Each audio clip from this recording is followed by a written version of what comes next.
Hey Joe, I like your show. I tell everybody that's my shit. And if you got a long ride and you like getting high, maybe go and take another hit. We gonna laugh out loud, that's what it's about. Nobody ain't safe no more. And Joe stands out even in the big crowd, cause the motherfucker's 6'4". Hey Joe, it's time to start the show. Up, up, and away we go. Mic check, and I like your flow. Everybody, here's Joe. Welcome to a very special episode of the Joe Prano podcast. Today's episode is going to be completely different from any of the episodes that I've done so far. And I guess that's the benefit of naming a podcast after yourself. The only rule is I could do whatever the fuck I want. So today's episode, instead of being a conversation between myself and one artist, is actually three separate interviews all about the same topic. And the topic is social media strangling comedy? And the way I landed on this idea was pretty organic, actually. I called my manager recently after James Gunn got fired from being the director of Guardians of the Galaxy, after Roseanne got fired from her show, after numerous athletes had old tweets unearthed and got in trouble for what they said when they were teenagers, which is absurd in itself. But I said to her, I think I'm going to delete my Twitter history. I don't really see any value in old tweets, and I'm just going to get rid of it. And she asked me, she goes, are you afraid that you've written something bad? And I said, no, I actually am not. But the thing is not having something that I think is bad right now doesn't mean that there won't be something in there that's bad tomorrow, when the comedy police decide something else is getting moved into the you're not allowed to joke about it box. There was a time when sexuality was something you could joke about, when rape was something that you could joke about, when gender was something that you could joke about, when pedophilia was something that you could joke about, when race was something that you could joke about. These are all things that have been the basis for some great comedy in the past that are now things that you're not allowed to say. You're not allowed to talk about. And while I don't have too many things in my Twitter history that I think push those buttons, who knows what is going to be moved to that pile tomorrow? God forbid, Taylor Swift dies in a drunk driving accident. Suddenly, any joke that I ever wrote about maybe having a rum and coke and being behind the wheel is now criminal. God forbid, one of the Kardashians gets sick from gluten. Every joke I have about being obsessed with donuts is now taboo. And it's just absurd. Like, why even have it? There's no value to old tweets. Any tweet you write in the moment has value. People might like it. People might retweet it. People might share it. People can go crazy for it. But it only has value in that moment. 2 weeks later, no one's talking about that tweet. No one's referencing that tweet. No one's sharing that tweet. Twitter is not even that world anymore. It's not even like you can hit a great joke and people will find it. Like nowadays, it's all memes and people trying to get you to go to their SoundCloud page because everybody's a rapper, apparently. So I was thinking, fuck it. Why don't I just get rid of my Twitter history? I can download an archive. I can highlight the good ones. Maybe I'll put them back up. Maybe I'll put them in a coffee table book. Who knows? But why have them out there when there's nothing positive that could happen with them, only negative? So the conversation sort of fizzles out and we both go back to our lives for a couple days. I head back to Twitter where I tell people who think Kobe Bryant is better than LeBron James at basketball to, not wear seatbelts because, you can't tell people on the internet to kill themselves anymore. And I keep my fingers crossed that no neo-Nazis are going to show up in groups all wearing mustaches, because that'll certainly ruin my brand.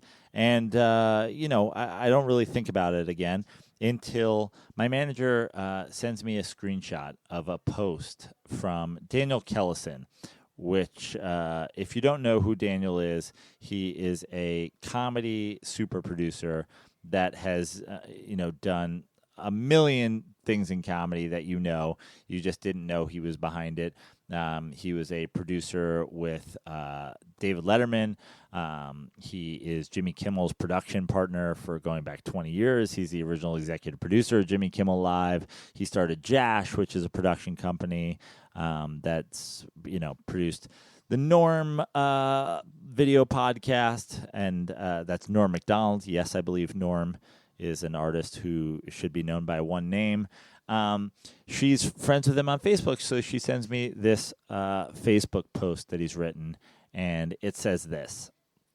It's right after James Gunn got fired. It says, "Such a cowardly move by Disney. This is really a brutal time to make your living in comedy. When we leave it to the fear-based, stuffed shirt millionaires to be the arbiters of what is funny and what is offensive. Reminiscent of when Lorne Michaels suspended Katie Rich for her joke. Will we ever hear outrageous satirical humor again? Seems unlikely. Why risk your career? Truly, it doesn't matter if it's funny or not. This is America, where the right to free expression, and satire especially, is the cornerstone of our democracy. But make no mistake, this is an assault on parody and free speech, and is the beginning of something larger and worse, hastened by the humorless orange baboon we elected king. What an idiotically self-cannibalizing business we're in." So I read that. I nodded so aggressively in the affirmative that I actually pulled something in my neck, and it reinvigorated me to investigate this idea that, the PC police and social media and people being offended and people being super soft about what can be talked about and what can't be talked about has to be something that's investigated and has to be something that's talked about. And I want to get to the bottom of it. I want to find out, what is the state of comedy, and what's the future of comedy? How do you act on social media if you're a comedian? How do you act on stage if you're a comedian? So that's what I did. I sat down with Daniel Kellison at his Jash offices here in Los Angeles and talked to him about all things comedy, and then followed that up with an interview with a publicist regarding how people sort of handle the social media backlash these days, should it happen, and how one prepares for a potential future social media backlash. And then sat down with a lawyer and talked about the actual legality of losing your job because your joke offended somebody. So that's our 3-part episode today. The first part is with Daniel Kellison. A little bit more about Daniel. He is a multi-Emmy nominated TV producer, writer, and co-founder of Jackal Industries. Like I said, with 20-year partner Jimmy Kimmel. Amongst their many shows, he co-created Comedy Central's popular Crank Yankers and The Man Show. He was the original executive producer of Jimmy Kimmel Live. Before that, he spent 8 years as producer Late Night with David Letterman, Late Show with David Letterman. He is also executive produced and co-created shows for Quincy Jones, David Blaine, Jamie Foxx, Rosie O'Donnell, Norm Macdonald, Kanye West, amongst others. Literally no better person to talk to about the state of comedy today. So here, first, is my conversation with Daniel Kellison. Well, I'm so excited to be sitting here with my first guest today, Daniel Kellison. Daniel, thank you for having me here. Thank you for being here. I gave a longer intro to you before the show started, but being here is honestly an honor for me.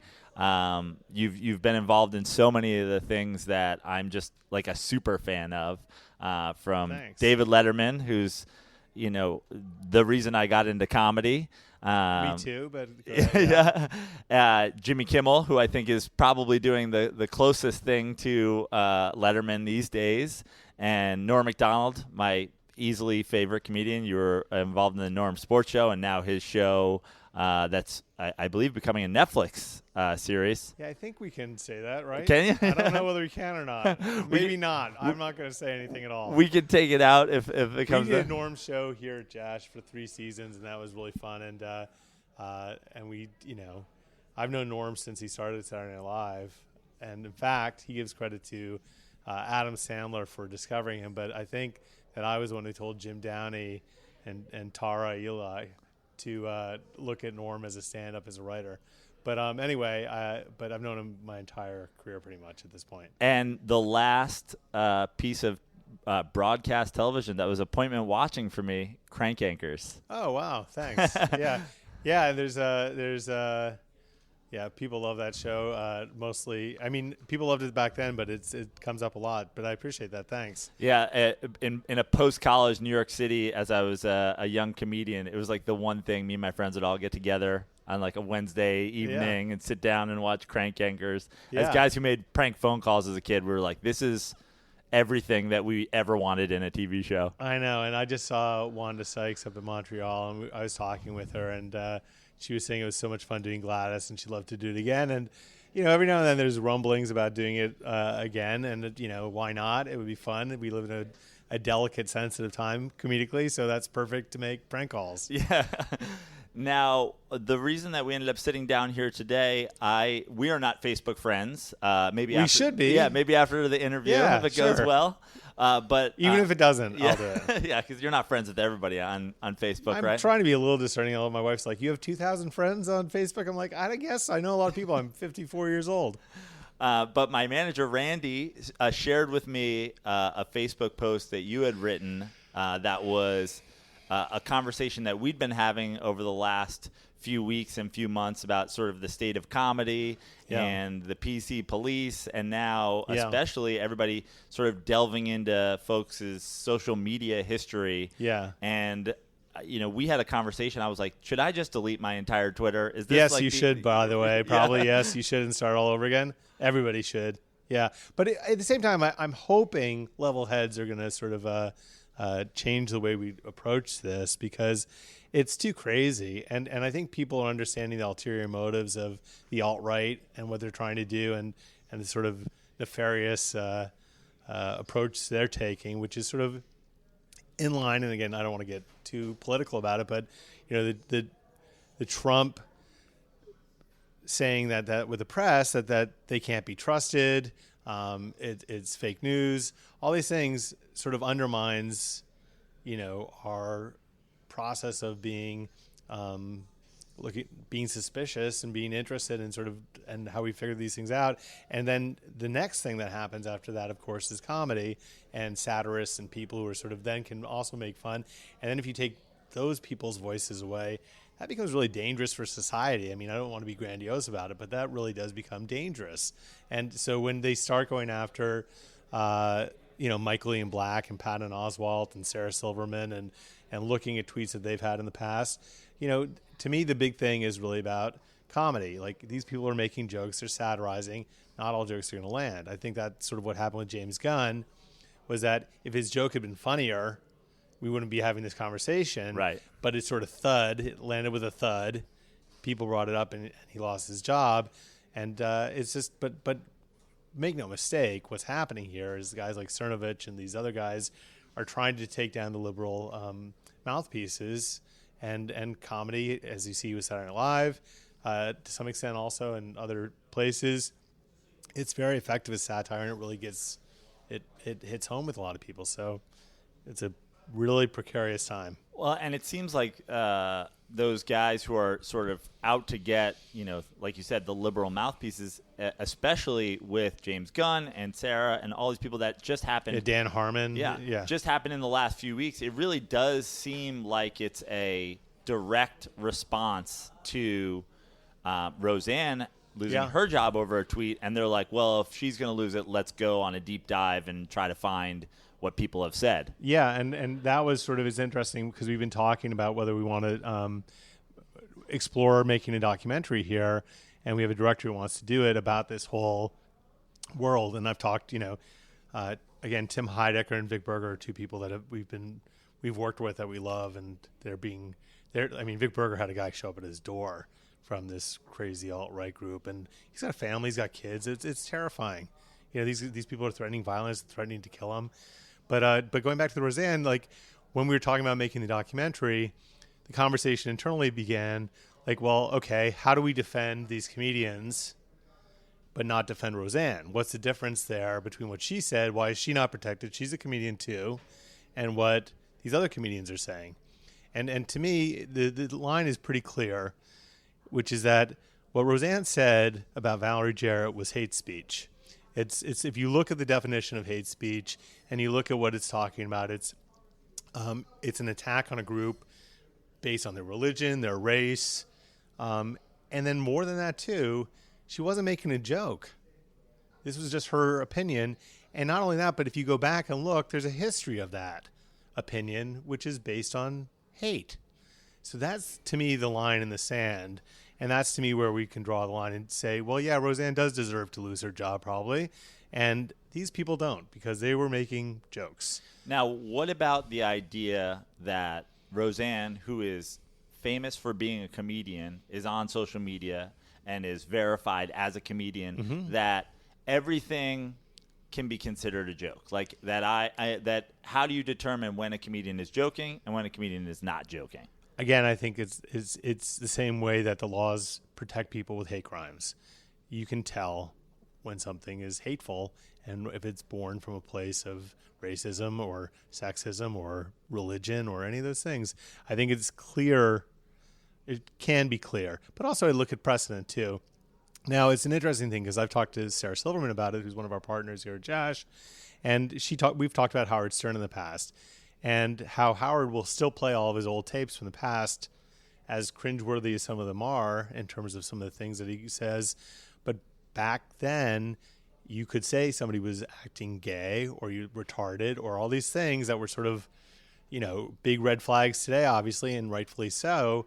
But people didn't think that way back then. So what Sarah and I have talked about, too, is that people evolve over time, and you want to show that progress, and you want to sort of show how people evolve. And I think Howard Stern's evolved. I think Sarah Silverman, almost all these comedians have evolved too. So when you go back to their past, there's some things, and you go back and look at Eddie Murphy's Raw. But to, Vic Berger's point, when James Gunn lost his job, Bobcat Goldthwait came out right away and said, hey, take me out of the theme parks because you don't want to see what's in my past, which is sort of an interesting thing. And then Vic Berger said, hey, Disney, you might want to look at this movie too, and it's The Aristocrats, and all the comedians who are in there making jokes about pedophilia, molestation, incest, and if you think about it too, these have always been. If you go back to ancient Greece, there were jokes about this. You can go back 2,000 years, and people were uncomfortable, and you make jokes about things that are uncomfortable, priests molesting kids, stuff like that. It's been happening as long as time. I saw Sarah did an interview and kind of touched on this recently when she talked about her famous, what I think might be the greatest rape joke of all time, which is, I was raped by a doctor, which is bittersweet for a Jewish girl. Yeah. But then it sort of becomes the question of, and she said herself, she goes, that joke now is dated. And to me, I'm like, first of all, I don't know that joke is dated. Yeah. I think it's maybe just as funny as it's always been. Yeah. But it's dated in that she wouldn't necessarily feel comfortable still telling it today. Yeah. And I guess that begs the question, like, if it's okay to say, hey, this isn't okay anymore, or this isn't appropriate for the time, how far back is okay to go back and say, oh, look at when he wrote this? Like you said, James Gunn's 8 years ago. Eddie Murphy Raw's 30 years ago. Yeah. I was watching a Cheers episode recently, and it was about the whole bar was boycotting because they found out somebody there was gay, and they weren't going to drink in the same bar as a gay guy. And it's Really? like this is in the 80s. Yeah, you know. Yeah, and these are liberal programs, and I mean, yeah, and you go back and look at classic television, and you look at Archie Bunker, and you look at Fred Sanford, and you look at all these people, and you sort of see, comedy has a very valuable. It's a way to sort of amplify or showcase or highlight this discomfort, and it's a necessary tool, and it helps people understand what's wrong with being racist or sexist or any of those things as well, by making it funny. What is, as somebody who's running shows and producing shows and overseeing a lot of different art and comedy at once, what is your outlook on checking out people's social media, or if somebody were to tweet something now, how does it come? I don't look at any of that, honestly, but we are careful about who we work with and try to sort of work with people we respect and respect their voices. But I'm just hoping level heads are going to prevail eventually. I mean, I just think we live in a very I don't want to. The times we're living in are really pretty extreme right now, and you get to this place where Matt Damon says, "Hey, everybody, maybe we all take a deep breath here, and be able to weigh certain people's behaviors, the Harvey Weinsteins of the world versus the Chris Hardwicks or Aziz Ansari's. Maybe there's a difference." And then they shut Matt Damon down for a year. Right. They're like, get the fuck out of here. What are you talking about? Get lost. And Matt Damon's got to disappear for a year. So like, it's a really crazy time, and you got to be careful what you say. But to your point earlier, yeah, go ahead and delete all your social media. I think that's not a bad idea. Now, you bring up the Matt Damon thing and people like that, they sort of defending and say, hey, let's, not everything's on the same level, and this might not be attacking this person might not actually be beneficial to the movement that you're fighting for. And I think that the interesting thing with comedy and being a stand-up comedian going on stage is now there was a time when being a young, liberal New York comedian, I was only really worried about offending the right, saying something. And now you're literally towing a line. You can't offend it. Like you're afraid of the left for the PC police. Oh, yeah. You're afraid of the right. It's a strange time in comedy. As somebody who's creating, is that something that you guys think about in okay, this is how we're going to write this show, this is how we're going to present this show? No. What's interesting is that so many of the comedians that I work with, and I guess I'm fortunate, have a great sort of internal barometer. And even when they're all pushing envelopes, as, Norm or Sarah or somebody like that does, or Tim and Eric, they kind of know the lines. And they walk those lines. Jimmy Kimmel does it too. I mean, I think that they pretty much know. And again, I really believe that if it's super funny, no one's ever going to be upset about any of it. You brought up Jimmy, and what's interesting about Jimmy is obviously he's doing something recently that's completely different, not only from the Man Show, but even the early days of Jimmy Kimmel Live, and how is it that, in terms of an artist's growth, which we've talked about, and what's okay, a lot of people come down on him for his past sketches, and well, it was Sean Hannity and people like that, but the truth of the matter is that it's funny about the Man Show in particular, is that the Man Show was really always the idea was that Jimmy and Adam were a little bit uncomfortable in that world of that stuff, and they just wanted to be guys and be around guy things. And it was not meant to be, misogynistic. It was more like guys are chumps, really, was sort of the premise to it. And they were never intended that way. But more than that, I think that the Man Show wasn't a reflection of Jimmy Kimmel. And when we started his ABC show, they wanted it to be like, Lloyd Braun had seen the Man Show tapes and was like, oh my God, we should bring that energy into this show. And Jimmy was smart enough. Like, I got fired right away, right? But Jimmy was smart enough to understand how to walk that line with Disney, make himself valuable to them, and evolve himself so that his real personality could come out. That show, so many hosts of late night, you don't get to know the host really because they're putting on airs, like when Conan gets all like jumpy and prudish, which is something Johnny Carson used to do also. And Letterman did it also. I feel like with Jimmy, he's just, you really know who you're dealing with. He's the same off camera as he is on camera in many ways, So that I think is the goal, is to sort of be able to be honest and be consistent with yourself. I think I convoluted your question. No. Can you tell me some of the shows that you're working on right now and the things that are on the air and people Sure. can...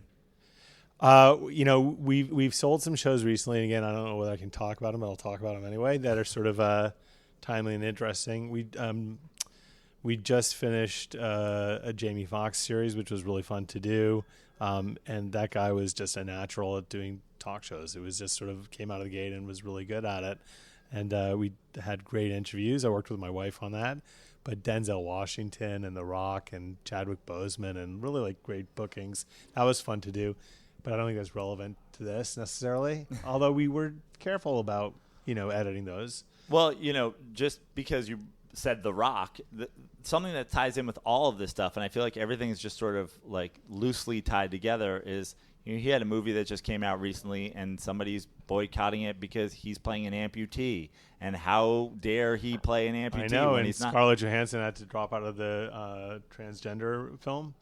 I don't know. I get the point, but at the same time, they're supposed to be acting in these roles, and I think we live in a really, everyone's trying to be sensitive to everyone, which is a good thing, but do we empower everybody's sensitivity? That's the question, I guess. Is it easier to work in comedy and be able to hide behind, hey, this is all jokes. This is all, we're just trying to be funny. Probably to some extent, but at the same time, you're also putting yourself out there, and we're seeing all these comedians who we know and care about being brought to task and have to defend themselves and defend what they're saying. But most of them are capable of doing it, and most of them are also, people are smart enough to understand the motives behind some of these things as well. Yeah. So, you mentioned the Jamie Foxx show. Oh, yeah. So we're doing another show, which I think is actually relevant, which is, and we sold it to True, and it's with Maz Jobrani, who's Iranian, and basically talks about the fact that he came here however many years ago, but he's never felt fully American, never felt fully Iranian, and he feels like a them. And then we started talking about the idea that everyone kind of feels like a them. If you're a rural Trump voter, supporter, you feel like a them. If you're LGBTQT, you feel like a them. If you're from, a Latino country, everyone feels like a them at one point in their lives. And so it's sort of like a show for the outsiders and sort of bonding together and finding comedy and pointing out sort of, that stuff. And I was worried about it selling because I thought it's sort of like a little bit highbrow in terms of the comedy. And, but Maz and John Beckerman, who put it together, did such a great job, and it's so funny that they bought it. So we're really excited about that. That sort of speaks to, it's very hard. I mean, I have a friend who's a white guy in his mid-40s who lost his job, and I was like, dude, I feel so bad. Like, nobody's going to hire you. I mean, it's really like, who's going to hire that guy right now? And so as we go out and make shows, and as we go out and sort of staff up and do these things, I think there's a correction that's happening, which I think is right. But I think it's sort of like a really interesting time for everybody. Well, we were just at the Improv last night where I did a spot, and I am that guy. I'm a late 30s white male, and it feels like, for me, I just think of myself as a person. I don't think of myself as, I'm a white male, or You're not the spokesperson. Yeah, for all I don't think of myself as being Italian or being a New Yorker or being like, I just think of, and what's weird is when you're doing stand up these days, especially, you would think that we'd be more open than we've ever been. Right. But it seems like people are being judged solely, like right when they get up on stage, like, here we go, straight white male, just what I don't need. Yeah. But then your material comes forward and people sort of understand you and what you do. And I think there will be, again, I think this is a correction. So I think that it's sort of the scales are tilting, but then the balance will come back. This is sort of what I hope at least is going to happen, that level heads will prevail. The big thing, with somebody like Chris Hardwick, when he lost his job, I was like, Jesus Christ, there was no due process on this. This is the cornerstone of our legal system is due process, and they just fired him. They pulled the rug out from under him. And if I were him, I'd have sued NBC.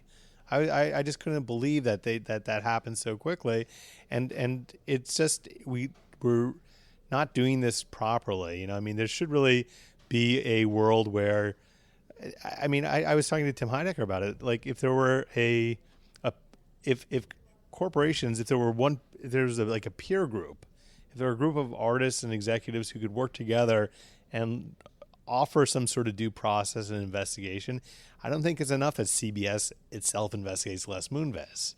I think there should be almost like I guess we need it at this point.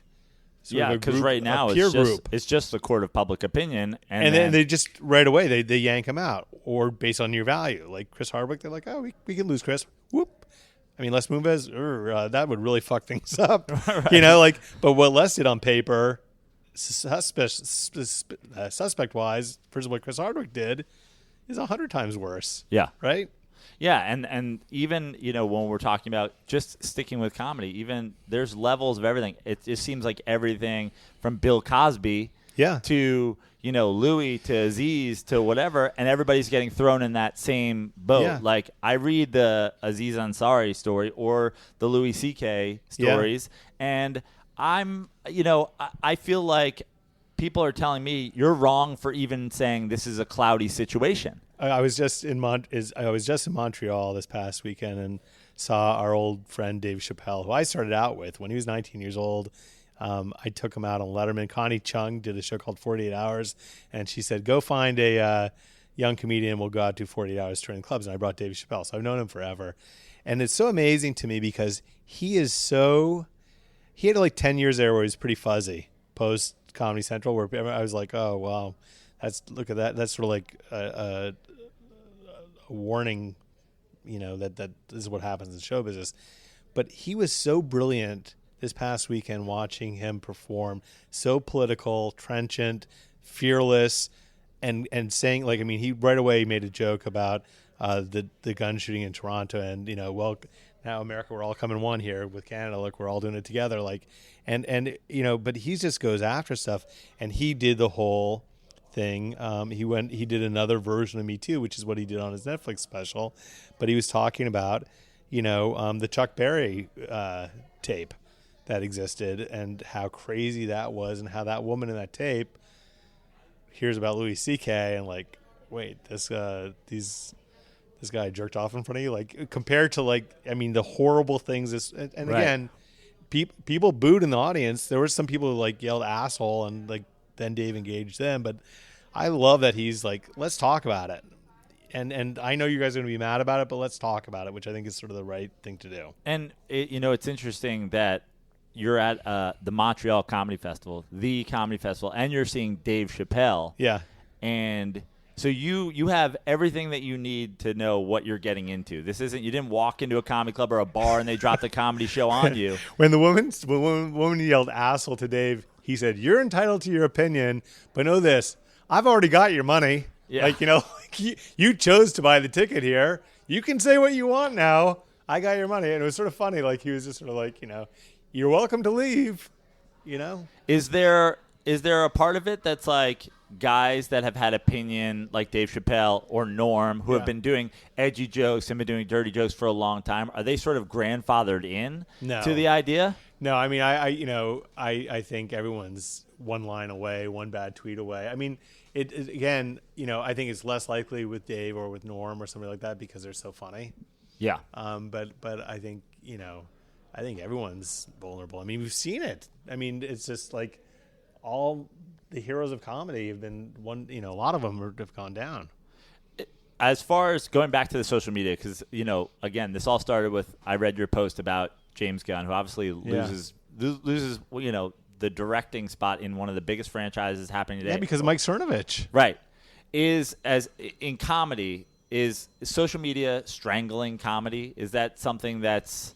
You can't look at it that way. I think social media is always going to be sort of a place for you to express yourself if you're Donald Trump or if you're, James Gunn. And I think you have to understand I don't want to be like you have a responsibility, but like you have to be aware that, like that kid we were talking about earlier, the Brewers kid, like, I mean, and here's the thing, and I have it's sort of like I take a Roseanne approach to that.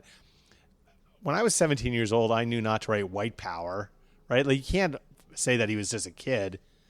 That's a high school senior. Like, I think he needs some accountability for that. Is there any part of it that's like, sure, he is a 17-year-old and he should know better. Yeah. But, and I knew better at 17 and you knew better at 17. Yeah.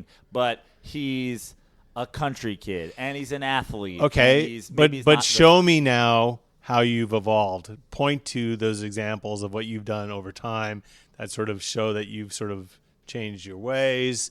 I didn't see a ton of people rushing to his defense, and maybe you did. I didn't look that deep, but no. And that's the thing. I think some of this stuff it's not really, defendable. But then there's also, hey, I fucked up. What else do you want me to do about it?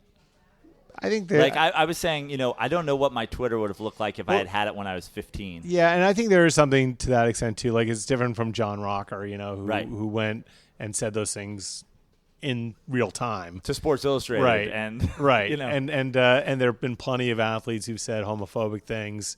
Many of your favorite athletes have said horribly homophobic things. So you hope people evolve and change and all those things, but. And I guess that is a thing. If you can show people compassion and forgive them, that's a good approach, and give people benefit of the doubt. And but I do think that we live in a country where a lot of people believe in white power and believe in all. I mean, you see the terrifying things in Charlottesville, and people that you sort of see in your normal walk of life. They're not like the robed Klansmen of the past. These are like people that look like normal people, espousing these terrifying Nazi-esque thoughts. Yeah, that's what I've said about, a lot of people suddenly, the Trump getting elected hit a lot of people in the face. And I think what's upset people, they want to say, oh, this guy, he's spewing hate and he's promoting it. But I think there's an underlying issue of a lot of people just found out, a lot of people, especially on the coasts, just found out. There's a good portion of America that's always been this way, and has always wanted a chance to spew this kind of hate and say, hey, look, it's okay, he's in charge, and they've been empowered by the election of our president, and and you see it more and more than you saw it certainly 10 years ago. Now, when we started, you said just delete your Twitter history and just move on. Now. I've certainly feel exactly the same way you said, like, let's see the growth. The first jokes that I wrote and did on stage 18 years ago are things that, like you said, are cringeworthy now. Yeah. That was also, it was funny for the time, and it was funny to me at 19. Yeah. And is it worth kowtowing to sort of the people that are trying to catch you making a bad joke, or is it to get rid of all that stuff and start fresh with who you are now? Well, I said it's sort of like in a sweeping comedy, sort of like get rid of it all now. But I think I want to make sure that the people who are observing our world comedically are allowed to do that, and so if a lot of people write that stuff when they're stoned or drunk, right? And so it's really like you got to go back and make sure you're okay. But at the same time, I'm not for censorship of any form. Really, I feel like, with the exception of like hate talk, but largely, I mean, sort of like what we do as a country. And we talked about Roseanne, and that falls under hate speech, and this falls under comedy. And I think for a lot of people, just like we talked about, there's a lot of middle America that is pro-white power. Yeah. There's people who probably thought Roseanne's thing was hilarious. I bet I didn't see a poll, but I bet if you polled, at least half the people would have probably not had any problem with it. How cloudy is it in terms of what's funny and what's not funny anymore? Because now we're looking at Netflix specials and people are arguing, hey, there's not that many laughs. Why is this a comedy special? Gatsby. Yeah, and just, sort of Well, that's what Michael Che was talking about, which I thought was really actually pretty funny too. It's like but comedy is an interesting thing, and we do a lot of dark comedy around here, and we've done things before. We did a Michael Cera short film for Comedy Week for YouTube, and I was proud of the first comment was like, what the fuck was that? That's not a comedy, and it's because, it's a paraplegic guy who's misogynistic and homophobic, and he kills himself at the end of it. And like, what was funny about that? And, but we won Sundance with it, and it was a sort of a really fun thing to make. And I think these things sort of, there's certain things that are not like, ha funny, that resonate over time that you understand are sort of in a funny place and make you think in that way. But comedy has many different, outlets and voices and perspectives. And I mean, we've talked about Norm a little bit. Like at the end of Norm's podcast and then the Norm show, he's always, the jokes, like we're all going to read jokes. Right. It's the funniest part about it is that sometimes no one's laughing. And that I've had this argument with him before. We actually on the Seinfeld episode, we did a bunch of jokes, and Norm and Jerry was making fun of the jokes, how terrible they were. And Norm was kind of sensitive about it, I think, a little bit. I said, Norm, I think the thing is that everybody likes what happens between the jokes and how you make them funny, pointing fingers at him, saying like, he's a Holocaust denier, like in the middle of a joke it's really funny. And but I think that Norm is like such a great. He's so funny, and yet he likes things like. I remember one time he said to me, "He's like, Daniel, I've got to show you this videotape. Have you seen this yet?" And I'm like, "What is it?" And it was the annoying orange, and he was like, he thought it was the funniest thing he'd ever seen in his life. And Norm is a little bit like Chauncey from Being There. He's a genius comedic savant. He's sort of like, but everything's okay, Yeah. And you watch a guy like Norm, whether it's on a show, on stand-up, even on as a talk show guest. I mean, I think those are some of his greatest appearances. Yes. And he's like, and the roast where he goes, I'm going to do 10 minutes and it's not going to be funny. And that's why it's funny. Well, he thinks it's funny and it is funny. Yeah. But everybody else, I mean, like the roast is such a formulaic thing now, and everybody, and all these guys, Mike Ferrucci and Frank Sebastiano and all these guys write jokes for Dennis Rodman, and they all have similar cadences to them, and they're all funny. But Norm, went and did his own thing, which is what Norm always does, and that's the defining thing for these great comedians, I think, is that they have their unique perspectives. Like what Norm is going to say, nobody else is going to say in comedy. Right. And what I love about Norm is it's 10% of the population like Norm, but those people will die for Norm. He is their favorite comedian ever. I spend hours a day still. I'll just go on YouTube and put in Norm and watch old clips. But then there's 90% that go, I don't get it. And I know people going back just even to Weekend Update, like, I don't get it. Why is it a thing? Yeah. Which sort of comes back to the how do we judge comedy and how do we judge it in terms of what's defensible and what's not? Because if it only resonates with 10% of people, but it resonates with them a lot, it seems like it's a weird place to be in comedy right now. I talk about it all the time. I mean, we have basically a niche comedy company here. We're very sort of, our stuff is shorter reach. We've had opportunities to bring in bigger, more famous comedians and not done it purposely. And we like the voices of the people we have. We don't mind that they have sort of maybe a shorter reach, but we agree with them and their sensibility, and it helps us define who we are as a company too. So I don't see that as a bad thing. I remember, years ago with Jimmy Kimmel talking to him, because I think that he's a competitive guy. All these talk show hosts are. And, it was distressing to sort of see Jimmy Fallon explode out of the gates. Not distressing, that might be overstating it, but just sort of like you wonder where you fit in that. And I pointed out with Letterman, I always thought that he had the right approach. Jay Leno was for the masses, and Letterman was number 3.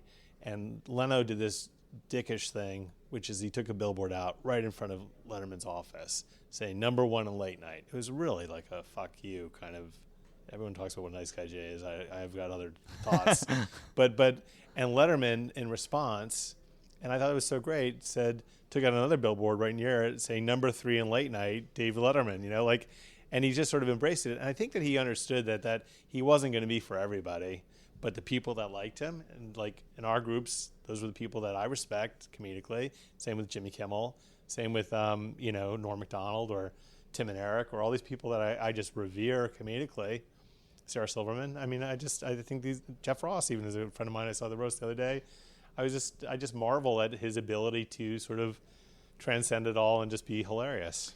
You've worked with some of the people I consider greats for a long time, Yeah. but you're still creating new stuff today. Yeah. What are you looking for when you're scouting new talent or somebody that maybe doesn't have a name for themselves and you're like, no, we're going to get behind this person? Because Yeah. I'm sitting here in front of a wall of just names of it's not just comedy elite, but there's musicians on the wall, there's actors on the wall, there's everything. Yeah. What draws you to wanting to work with somebody?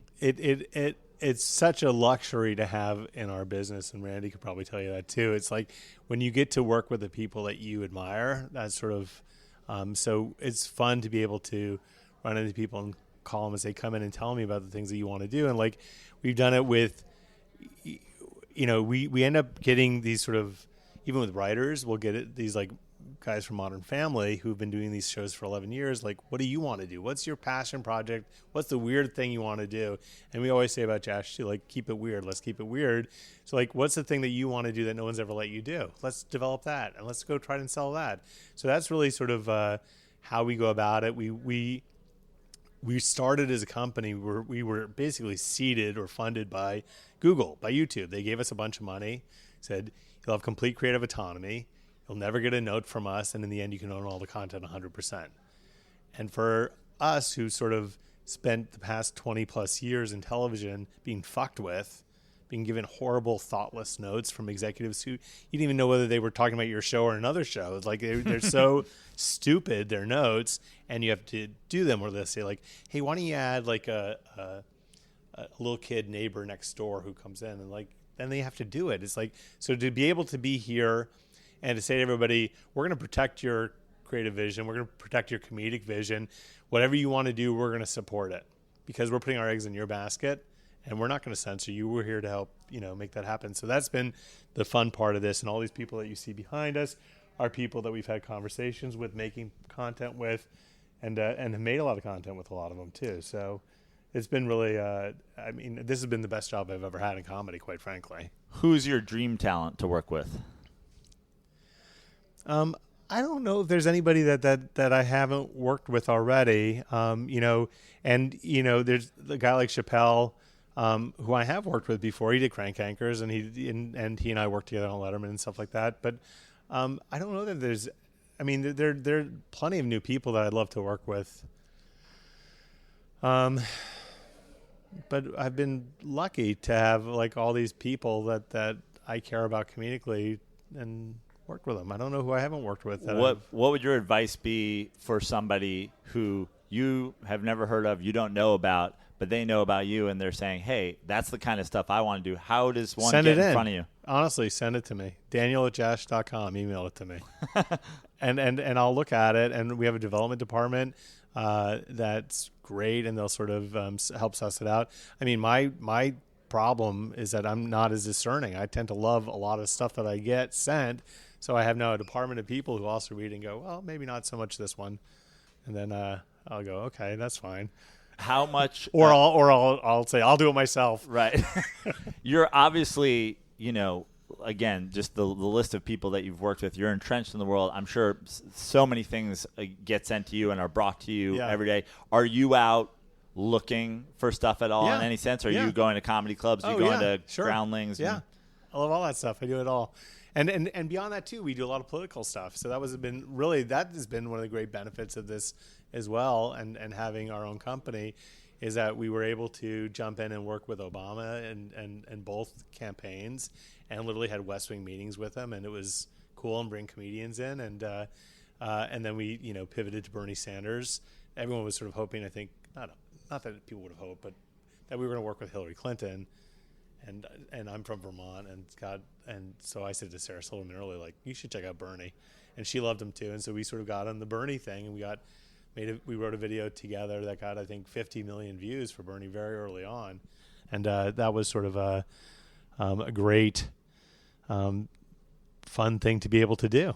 And so yeah, I like the politics of it all, and I like even something like this with the alt-right and being able to sort of like, hey, what can we do about it? And then our company was bought by Group 9, we did a Bernie Sanders, Sarah Silverman video with them, and we were doing a fundraise and asked, if they wanted to invest in us. They said, why don't we just buy you guys, because they're huge, but they're left-leaning and we like them, and so we do a lot of stuff with them now. And now we have Now This is their political side, and they've got the Dodo, which is animals, and Thrillist, which is for lifestyle, and Seek, which is science, and Discovery behind them. So we're able to sort of have these massive outreach now with the content that we make, and we can help make a bunch of stuff. Do you feel any sense of responsibility being left-leaning to say, hey, I have access to a lot of talent, and I have access to a lot of people that have followers and ears and eyes on them, to say, hey, I want to do something that speaks out against this or supports somebody that I really like? All the time.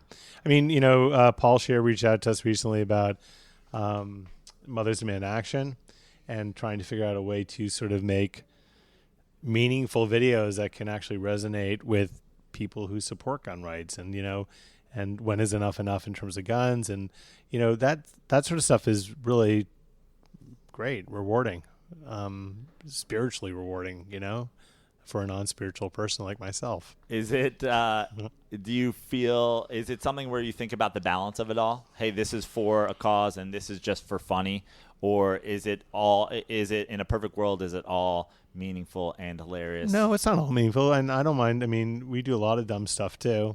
I mean, a lot of the Tim and Eric stuff we do is really primal and juvenile and hilarious, and you go watch the GoPro show or watch Tim's cooking show that we did, and it's just really, there's nothing.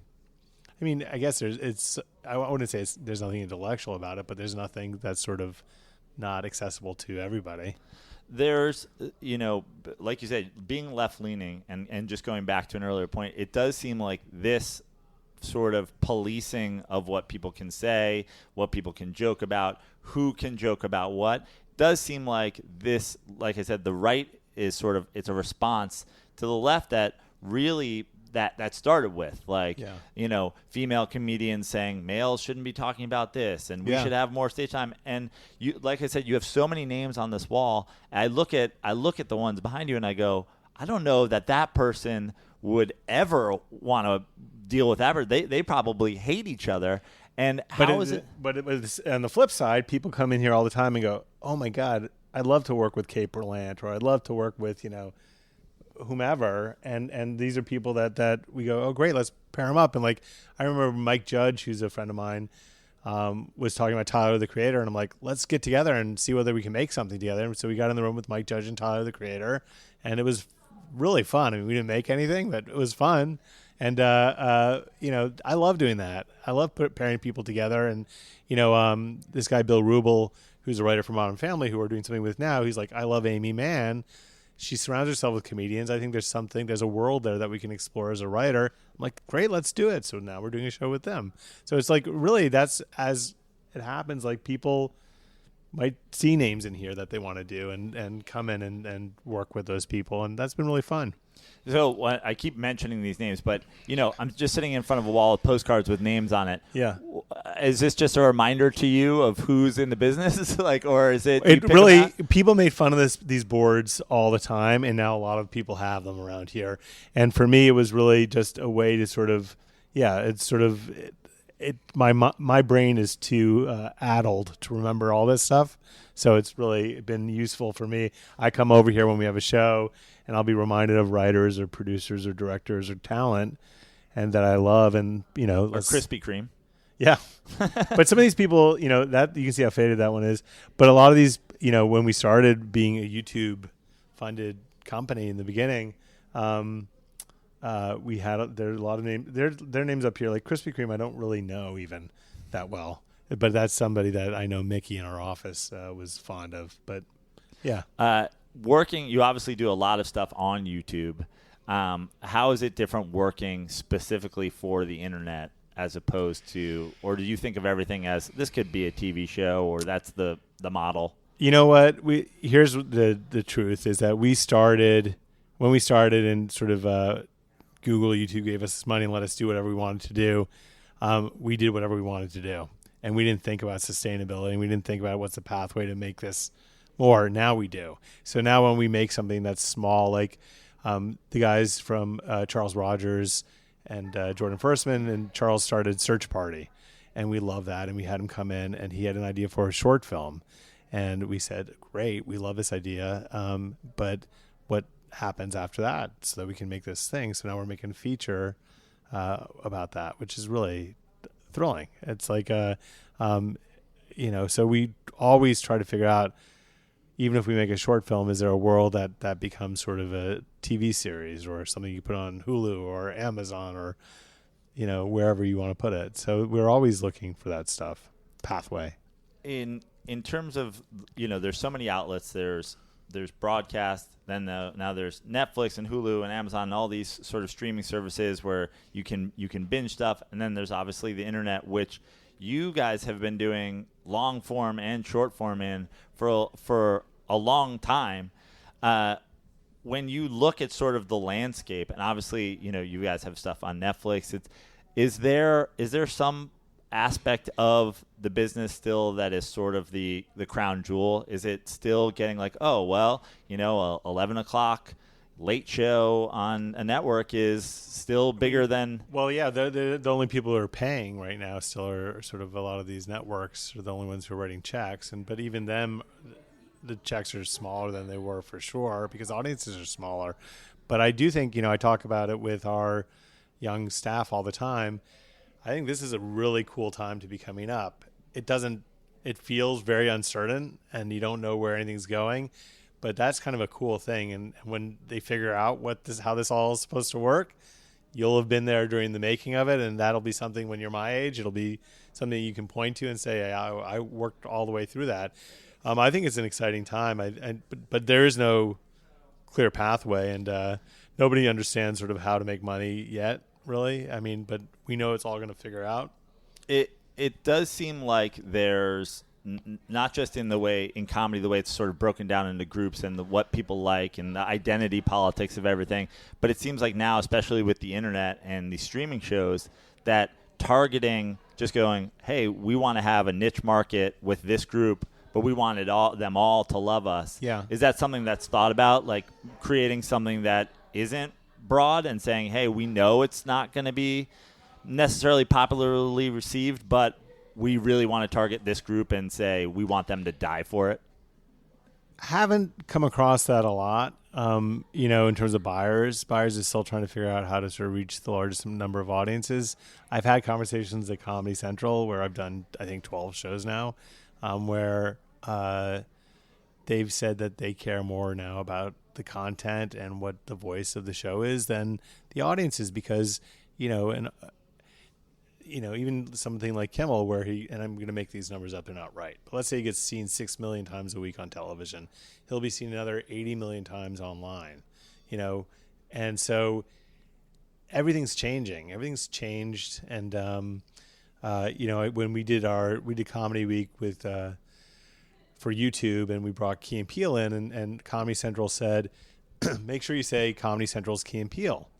And we were like, well, that's kind of insulting to those guys. We have, Gerard Carmichael, and we don't say NBC's Gerard Carmichael. And why? I don't think you want to do that. But I think they were worried that people didn't understand that show was on Comedy Central. People were ingesting it largely on YouTube and sharing those videos on YouTube. So it's an uncertain time for everybody. I think everyone's trying to figure out how it all sorts out, how they make a living doing it, and how they support it. But there's always going to be an audience for this stuff. They just have to figure out how to monetize it properly. It seems like something that's been going on for a decade now, at least with the internet and with YouTube, is you can get popular and you can get famous doing something solely your own and putting it out there and having people like it. Is there But everybody wants it for free. That's the thing right Right. now, right? Nobody wants to pay for it. Everyone wants to figure out a way to get it for free, which I like. That's what the internet is, but you have to pay for it somehow. Is there an aspect to telling artists, comedians, writers, actors, whatever, create something yourself and put it out there for free? Or do you think that there's still, hey, if you have the greatest idea and you think it's the best, shop that script around town? Yeah. I mean, I think all those things are, it's sort of however you can get it done. And, part of a lot of what we do also is that we'll fund things like, $10, $15, $20,000 as to incubate it to sort of see whether it has legs and stuff that we love, like that short film for the Men Don't Whisper, and we're careful about that stuff. But that's sort of an approach we take. Yeah, we try to be adventurous. I want to double back to the sort of, what started us here with sort of the policing of everybody's words and thoughts and their comedy and the edginess of everything. Do you think that it's even possible in 2018 or moving forward to say, hey, I'm going to write a raunch comedy? Like, I don't know. Is American Pie something that can happen again? I mean, you're definitely, somebody was saying that the Me Too movement is the death of the rom-com. You can't have, and certainly if it's dirty, which is sort of important, maybe comedically, and it's very hard. I mean, I think it would be very hard to get something like that made today, something raunchy. I can't imagine something raunchy being made today. Even has anything been made raunchy recently? I mean, like Girls Trip, I guess if it's empowering women, right? I guess that's okay. Do you think that's fair? Again, I think it's a correction. I think that it's balancing it out and making things right, and I'm all for that. I agree with you. I also just get sad at the thought of no more dirty jokes. No more porkies. Yeah, exactly. Yeah, right. Well, I think there'll be, again, these things historically go in waves too. And if you go back to like the 1920s, there was really there was nudity on film and people were smoking pot and doing all these things. And then Prohibition set in and standards and practices and it's gone sort of cyclically over time and things will circle back.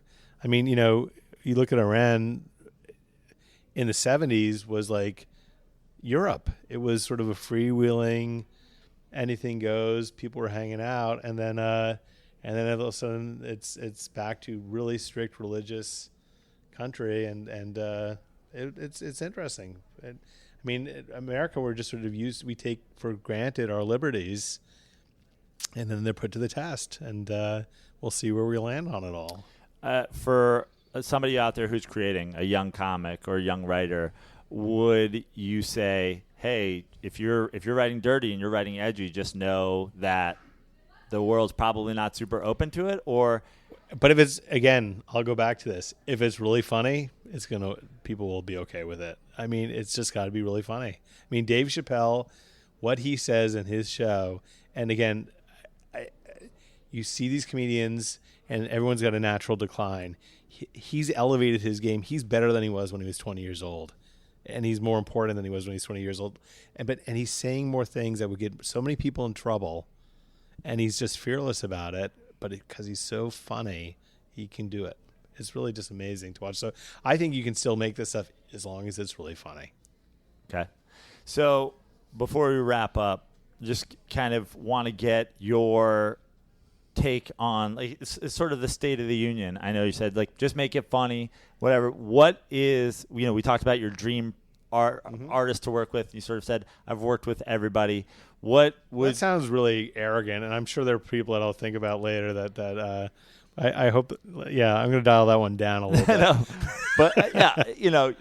But you're lucky enough and you're talented enough that you've been able to work with a lot of the people that you've wanted to work with. Yeah. And when you think about sort of the dream project moving forward, or the dream, because we talked about you do stuff that's political, you do stuff that's, just dumb and fun. Yeah. going forward, do you have sort of a lighthouse ahead of you that says this is where I want to go and this one I want to create, or you just want to have your hands in working with a lot of super talented people?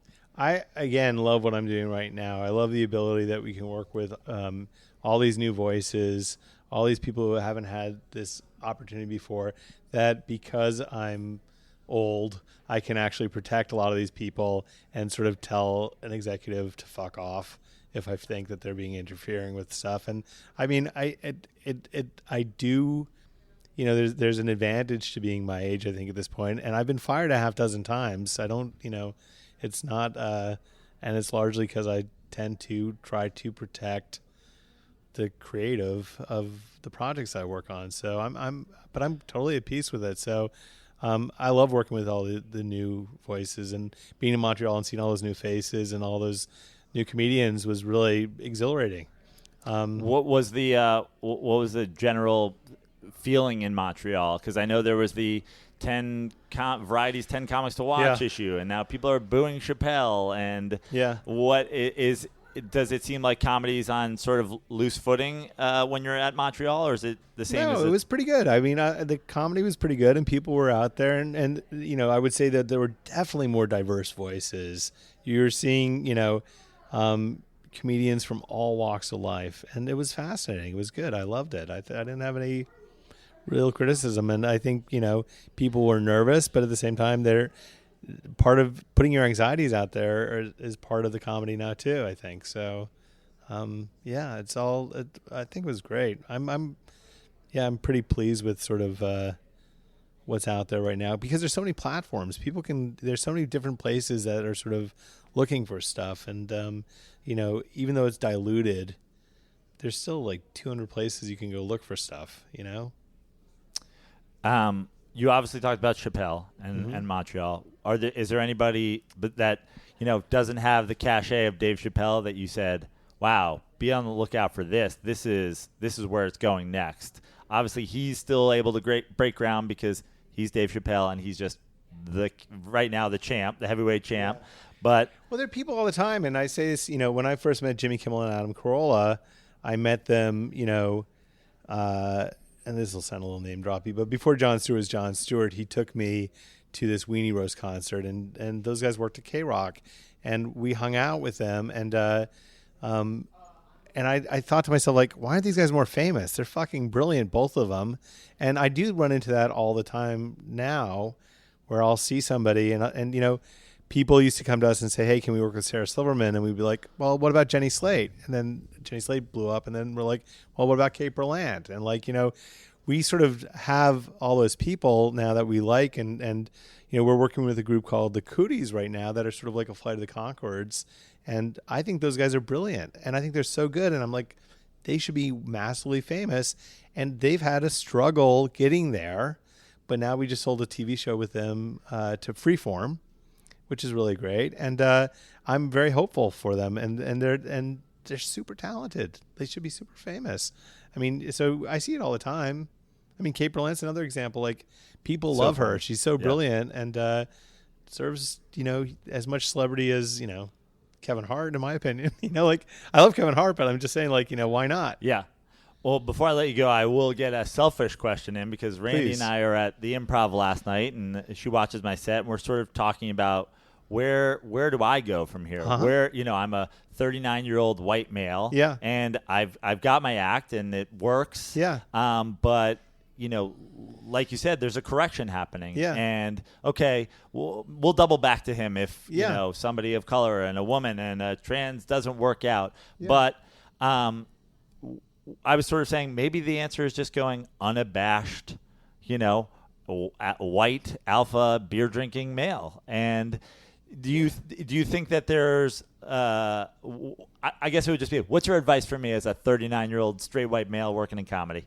I think that you probably have a story to tell, and it's probably very specific, and you would be very smart to sort of, I say this all the time, like, as brutally honest as you can be and putting it out there. That puts you in a group that's unique, right? You want to have a unique voice, and you don't want to be one. When you say you want an alpha beer drinking male, There are a million of those. So like, but what about you is unique, and how do we tell that story? That would be my advice to you, is figure out like, what am I going to be able to sort of offer that nobody else is? We talk about Norm Macdonald having this unique voice. What's your unique voice? It's definitely there, right? So how do you cultivate it and bring it forward? So I would develop that but it's got to be really honest and really earnest and really funny. Well, I think, for me, the fear is that the most honest version of that is absolutely what people don't want right now. I don't know that that's true. Okay. I mean, I haven't heard it. There's Joe's name on the board now. But honestly, by the way, please come in and have a creative meeting with our development people. I'd love that, and talk about what your thoughts are. And they're going to be, they're really brutally honest. They can, they'll just say, I don't think that'll sell in today's world. Yeah. Or they'll say, yeah, this is good. It's different. It's unique. So I think if you look at all the things that are succeeding today, it's not really even as much that they're diverse people telling the stories, that the stories themselves are diverse. They're different from different perspectives, and they're interesting. And so it is a correction, but at the same time, I think that there's a reason why so many of these stories are resonating with people. And I think that it doesn't matter your color or your race or your sex. Everyone's got a story to tell. Well, I appreciate you taking the time. I'll come back sometime soon without the microphone with a notebook. And in the meantime, I'll delete my Twitter history. Yeah, listen, Rand, you'll probably know better than anyone what you should take down and what you should keep up. But I just think, I hate to see people get dinged unnecessarily. Yeah, well, my sort of a sense of it was, and I'd love, because I've like I said before, I've known your name and been following you on Twitter since I should probably go back and look at mine too, because I'm sure I've said some stupid shit, you don't and I'm not as funny much as the comedians. That's the thing we talk about all the time, is we are surrounded by funny people, so we sometimes think we're funny. And I tell people in my office all the time, don't be funny. That's not what comedians want. They want you to support them being funny. You're there for support. Don't try to make jokes all the time. So when I have something like Twitter and I have a thought, I'm like, oh, is this funny? I probably shouldn't have a Twitter. I should go back and delete mine, because I'm probably more in danger than you are, for sure, because you're funny. Thank you. And thanks for sitting down today. I really appreciate it. I really appreciate it also, and it's been my pleasure. And I hope that I didn't say anything that causes me to lose my job. Anything else that you want people to check out? You want people to follow you on Twitter? No, I don't actually. Don't follow me on Twitter. How about that? Yeah.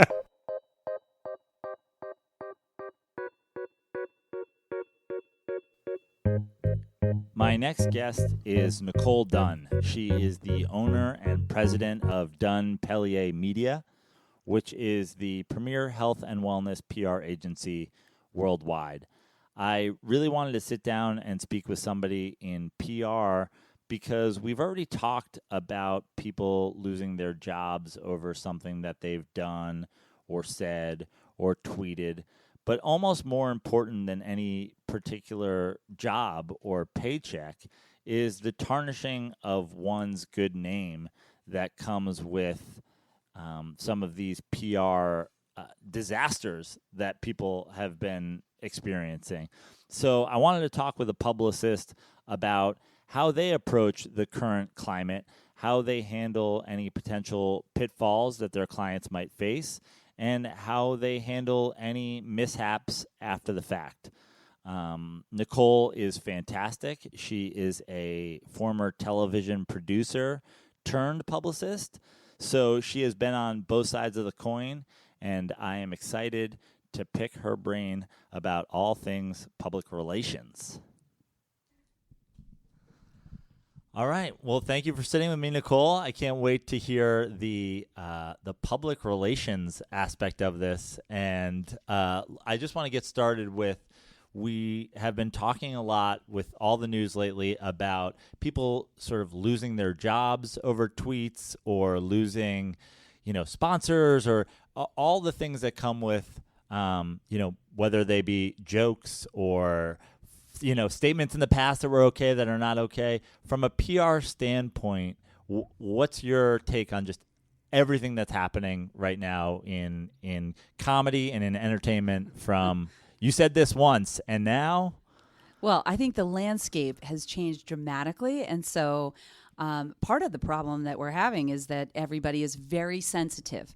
So, I mean, I think about it daily. Like, do we have to start censoring everything that we're talking about? And, is this going to cost me my job if I send this out? And, I'm actually thinking twice about things that that are so gentle that I know are not going to upset anybody, but it might upset somebody. And I think, we're in a political climate that's testy as well.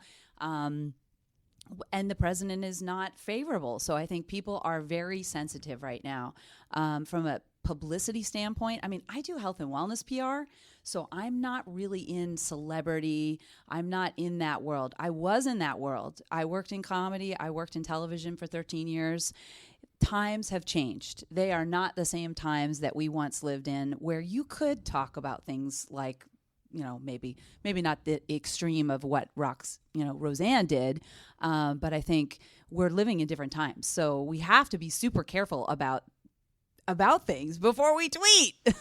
Well, you said you work in health and wellness, and I think that entertainment and comedy right now are sort of the first industry that's getting this once over from everybody about what you can say, what you can't say. But I think health and wellness even is something where it might be next. Like people are talking about body shaming now and what you can say, what you can't say.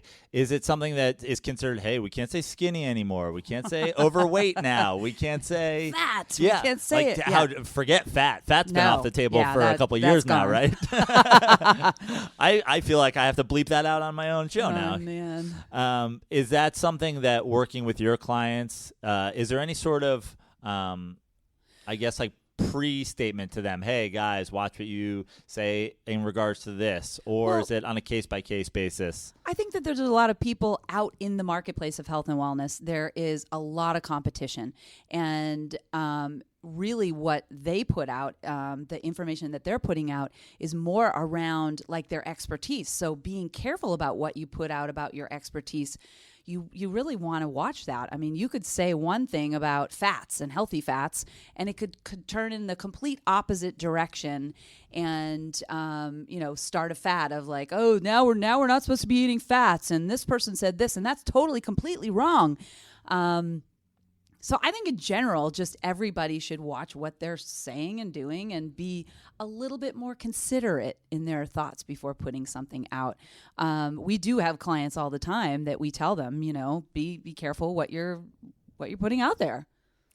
Do you see a boom in the public relations business right now because of the way everybody's going, hey, maybe I should have a professional telling me what I should or shouldn't say? Maybe in entertainment. Yeah. I mean, it all started sort of with the Me Too movement, and I think some of the bigger players in Hollywood have certainly been, exposed. People are coming out of the woodwork from like 30 years ago. Do I think that's, obviously I wish they said something 30 years ago, but it probably wasn't appropriate in entertainment to say something 30 years ago without losing your job, because people considered the entertainment industry as like a man's world. And I think now we're moving into this new movement of female empowerment. And back to your question, what was it? I've lost it myself, but just sort of the boom of PR. PR in general. I would say probably for entertainment, and there's always going to be a need for a publicist. We help people look good. I'm not a crisis PR person. Right. I wouldn't be the appropriate person. I do know somebody that does crisis PR. That's a hard job. I mean, taking a statement and retracting something that you put out, my first response would be to, say something right away. Right. An example is like, I really feel Les Moonves, he came out right away. CBS stands behind him. That's got to be a tough position to be in when you're one of the most powerful men in television, and everybody around you is losing their job left and right because they've either said something, done something, touched somebody the wrong way, gestured some other wrong way. So I think we're just living in super sensitive times. There's something that I've sort of seen in PR over the last few years with all kinds of incidents, whether it be, sexual, like the Me Too thing. I remember when David Letterman, the David Letterman story broke with his intern. Oh, right. He was the first one that got out in front of it and said, hey, you're going to hear that this happened, as opposed to like right around the same time, Tiger Woods got caught, and it was this snowball. They put out a statement, and then people started coming out of the woodwork. Yep. Is there an approach when you're in PR of saying, I actually know what, might be something we need to worry about, and knowing like if anybody ever starts sniffing around, we have a plan? Or is this all like, when you say crisis PR, is it usually just that? It's crisis. Oh my God, crisis. This hit us. Like, and Yeah. I mean, I would say, look, the clients we work with, I would hope that they have, that they're kind to people, that they're doing good things for people because they're in health and wellness. They're not, going out and setting out to intentionally do bad things. And I'm sure that the people out in the landscape of, your Les Moonveses, and I'm sure that they didn't set out to have that intention. Like Les Moonves has come forward and said, like, this was a long time ago. Yes, I admit to this. I've done some of this. Coming out ahead of the game, I think you're in a better position than you were if you were just to not say anything, or you came out too late. Then people are going to criticize you for coming out too late. We keep going back to tweets because this sort of the firestorm that's happened recently is all over tweets, and I've thought about maybe I just delete all of my old tweets, because what positive value do they have now? And the way I look at it is something that I even look at today and say, well, that's not ever going to offend anybody. Tomorrow might be something they go, well, you can't use gender pronouns anymore, and you can't say fat, and you can't say Well, are we going to censor our whole life now? I mean, Right. That's what I feel like. Look, you can't censor what you said 20 years ago, 10 years ago. I mean, look, that's freedom of speech. I mean, at some point, you've got to be able to talk about things and discuss things, but discussing them in a way that isn't going to get you in trouble, and being clever about it. Well, I'm glad you said freedom of speech, because that's also something right now where people are slicing it and dicing it and trying to figure out what is free speech. Right. Is free speech the legal term as in regards to the First Amendment? Or, we're talking about free speech with these guys kneeling for the anthem in the NFL and Alex Jones getting banned from Facebook. Where, from a public relations standpoint, do you look at something and say, hey, my client can say that because that's their right, and I don't really have to defend it? Is there an angle of just going, hey, this isn't something we even have to touch or defend? You say what you say, and that's my job, is to make you look good for these different reasons. And if you think that's an appropriate thing to say, then go for it. Yeah. Well, I mean, I think we all have a choice, and we all have the choice to express ourselves, and that's a personal choice. And I think, when it mixes in with the business part of like, oh, and I'm losing my job because I said something on Twitter and my boss didn't really like it. Like, is that really still freedom of speech? Like, and I always try to tell clients, like, I know beforehand. I know what they're going to do or not. I mean, they're not loose cannons in the health and wellness industry. I haven't really had anybody like that. But I'll give an example, like Tony Horton from P90X. He's been our client for 10 years. He has always stuck to his guns about not saying anything political. So I think if you can set a boundary with your client or with the person that you're dealing with and say, like, okay, I'm going to talk about these things, I'm not going to talk about these things, then you're not going to get in trouble. I have had somebody that said to me recently, like, oh, I watched a segment with Tony on Hoda and Kathy Lee. That would have never have flied, now. I don't know what it was. I'll have to go back and look at the segment. But they thought it was kind of sexist. And, well, we're in that world of the Me Too world, and where people are very sensitive. And so I can see where things are, where they've, you're kind of crossing the line. I think most of the people we've worked with, obviously, they haven't done that. They don't cross lines like that. I think they're crossing lines in a different way with, new health information emerging and, But it's hard because you look at all the things that are happening in society and it's like, what can we do? Right. Can we have fun anymore? Yeah. Come on. Would you drop a client if something came out? Oh, hell yeah. Okay. So that it's not in your job description to say, hey, you hired me, and then something came out, and I've got to figure out a way to spin this in your best If interest. it was so bad, I mean, look, if you look at Roseanne, she lost her job, she lost her agent, all of the things, like, people didn't support what she said. And if I don't support what somebody says as a client, I'm going to express that and end our contract. I haven't had to do that ever. I mean, Right. obviously, we work with a different type of people, but, I don't know. Like Monique came out and said something about Roseanne and how she said, like, she said she was sorry. Like, let's move on. At what point do we move on, and do we let them start fresh and give them an opportunity to start fresh? I mean, or are we just going to keep on pushing them down the drain, making them feel like crap, and reliving that for the rest of their lives? I mean, I think that's crazy. Well, I think PR is probably the first thing when you're thinking about after you've said you're sorry and after everybody's kind of, raked you over the coals, saying, okay, now what do we do? Like, if you're Roseanne, what's the next step? Right. How long do you wait? When do you make a statement about wanting to come back? If you're Louis C.K., when do you call a comedy club and say, hey, I want to get back on stage? Right. Do you know what I mean? Like, Yeah. And I got to imagine that a PR person is the first person that they call. Right. How do I handle this?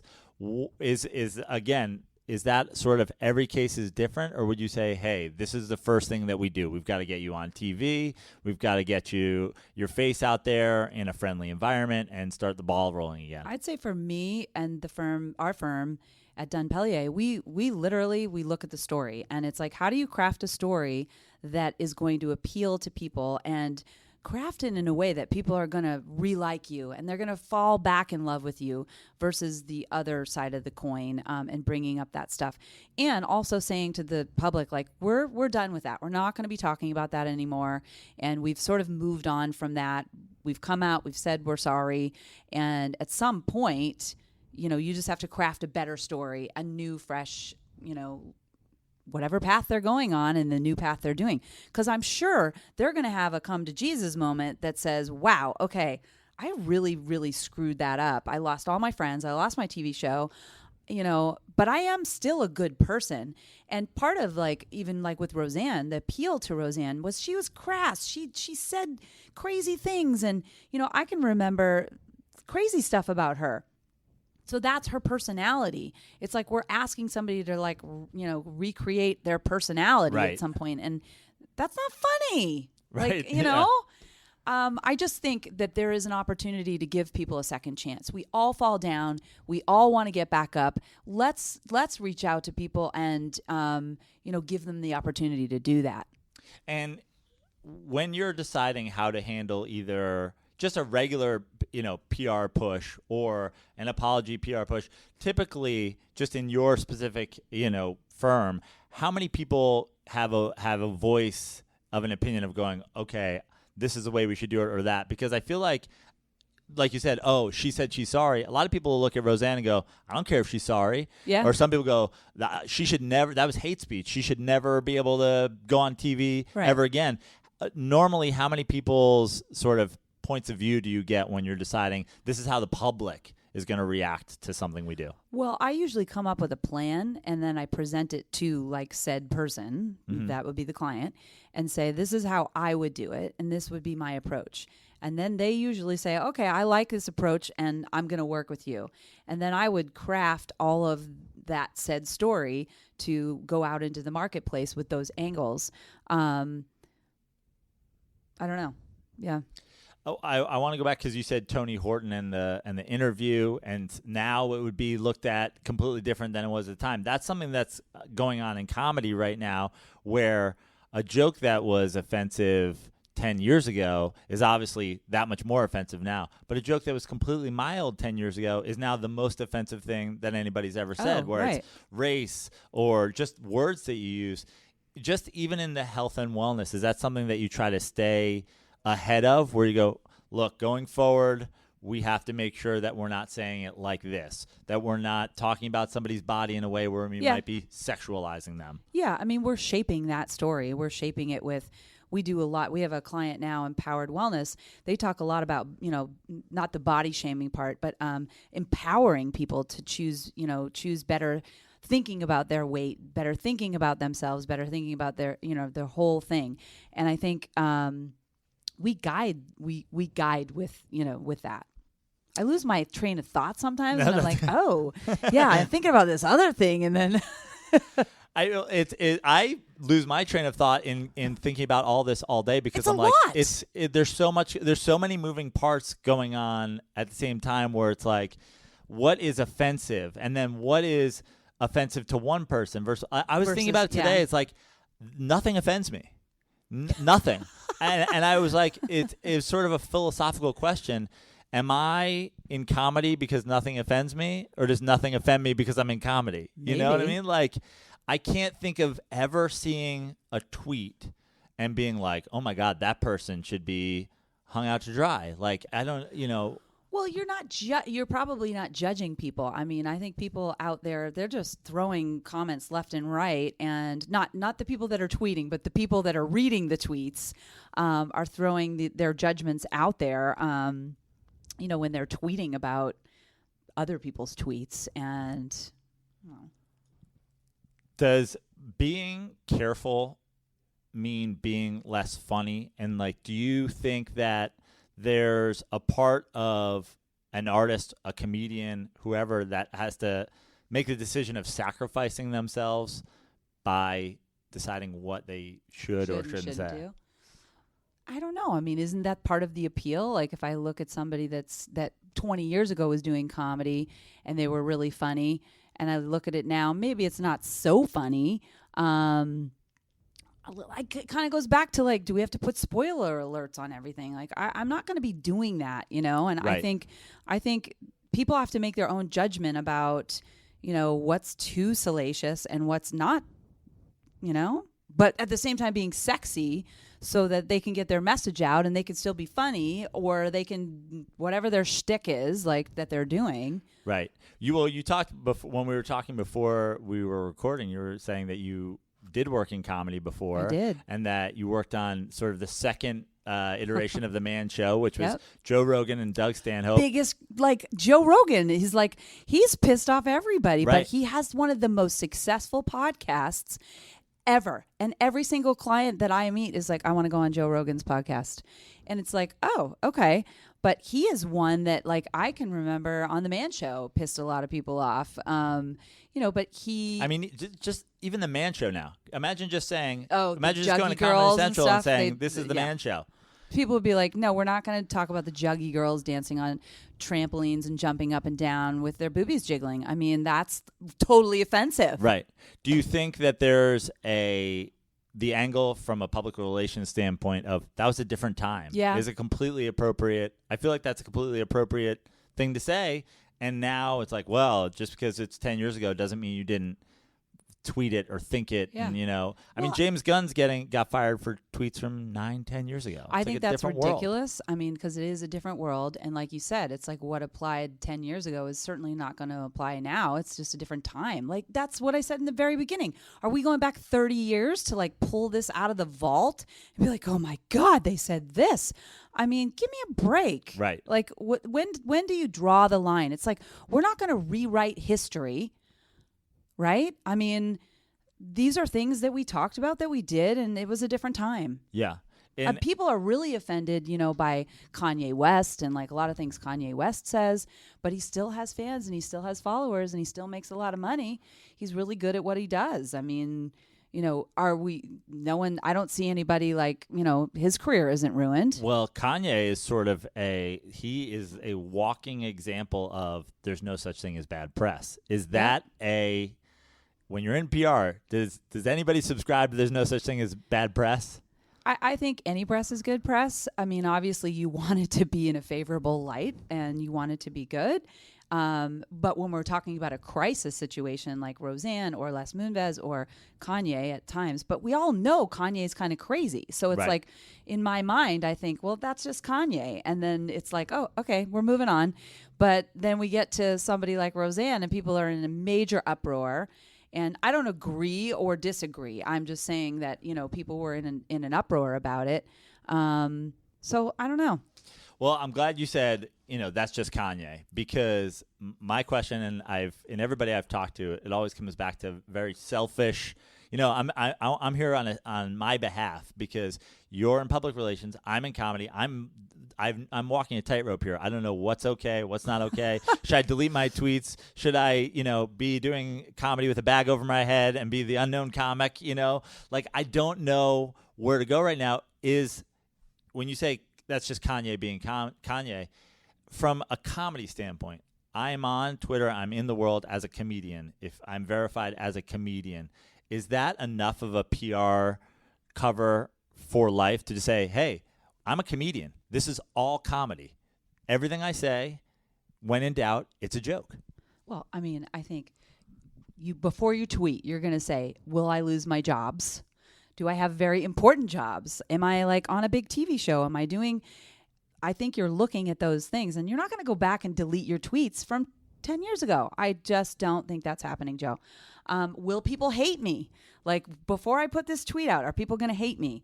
Will I disrupt status quo? I think that's the biggest thing is where these things are all disrupting the status quo. And don't censor yourself as a comedian. Go out and be who you are, but have some dignity about oh, maybe I shouldn't have said that. And next time, make sure you're not doing it in front of a huge whole world of an audience, and be selective. What about the strategy of I want to disrupt the status quo? But I think there's a difference between wanting to do it and doing it in a way that's effective, and that's you're getting the rise out of people, but at the same time you're not making people angry that you've totally, oh my gosh, you've done this awful thing, and you're still able to have the freedom of speech, and you're also still able to have that personal choice, but without offending every single American. Is there the defense or sort of the approach when I'm writing something or I'm getting ready to perform something on stage that as long as it's funny, no matter what you say, as long as it's funny, it can be more offensive than something that's less funny, but as long as it's funny? Yeah, you have to be funny to be a comedian, right? Why would you be doing it? Well, that's sort of becoming blurry now too, isn't it? Yeah. There's some comedy specials that sound more like TED Talks these days. Listen, I'm not going to go to a comedy show and then be heckling the person on stage. Not, why are you saying that? People do that. I think, why are you at a freaking comedy show then? What's the point of going to a comedy show if you are so tightly wadded up and your bolts are tighter than the bolts on the Brooklyn Bridge? You shouldn't be there. Right. There's also, something going on in comedy right now where there's sort of this, people are calling it a correction, where the different races, women, whatever, are being propped up as saying they need to have their voice. They've been held down too long, which, whatever the case may be, whether you believe that or not, it doesn't help me. I'm a straight white male in comedy right now. Why? And wait, why are you single? Yes. Why? Why? By choice. I think you're very handsome. Thank you. I think I'm very handsome too. My mom agrees. But that's part of what I'm fighting against. Is a lot of times I'll go up there and sort of talk about why I'm single. Here's the problems I have when I'm dating women, and because I'm a man, that's an attack on women. Whereas if I'm a woman, it's just you're punching up. Well, it's easy to punch.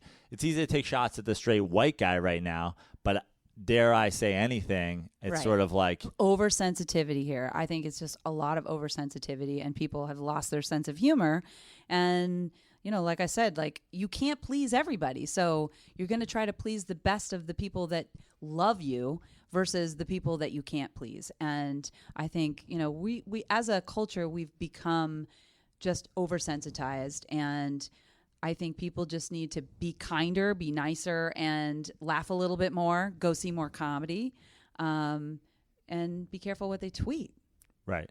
Now, you said you're not going to go deleting tweets from 10 years ago. No. But I'm thinking about it because here's my question. What value?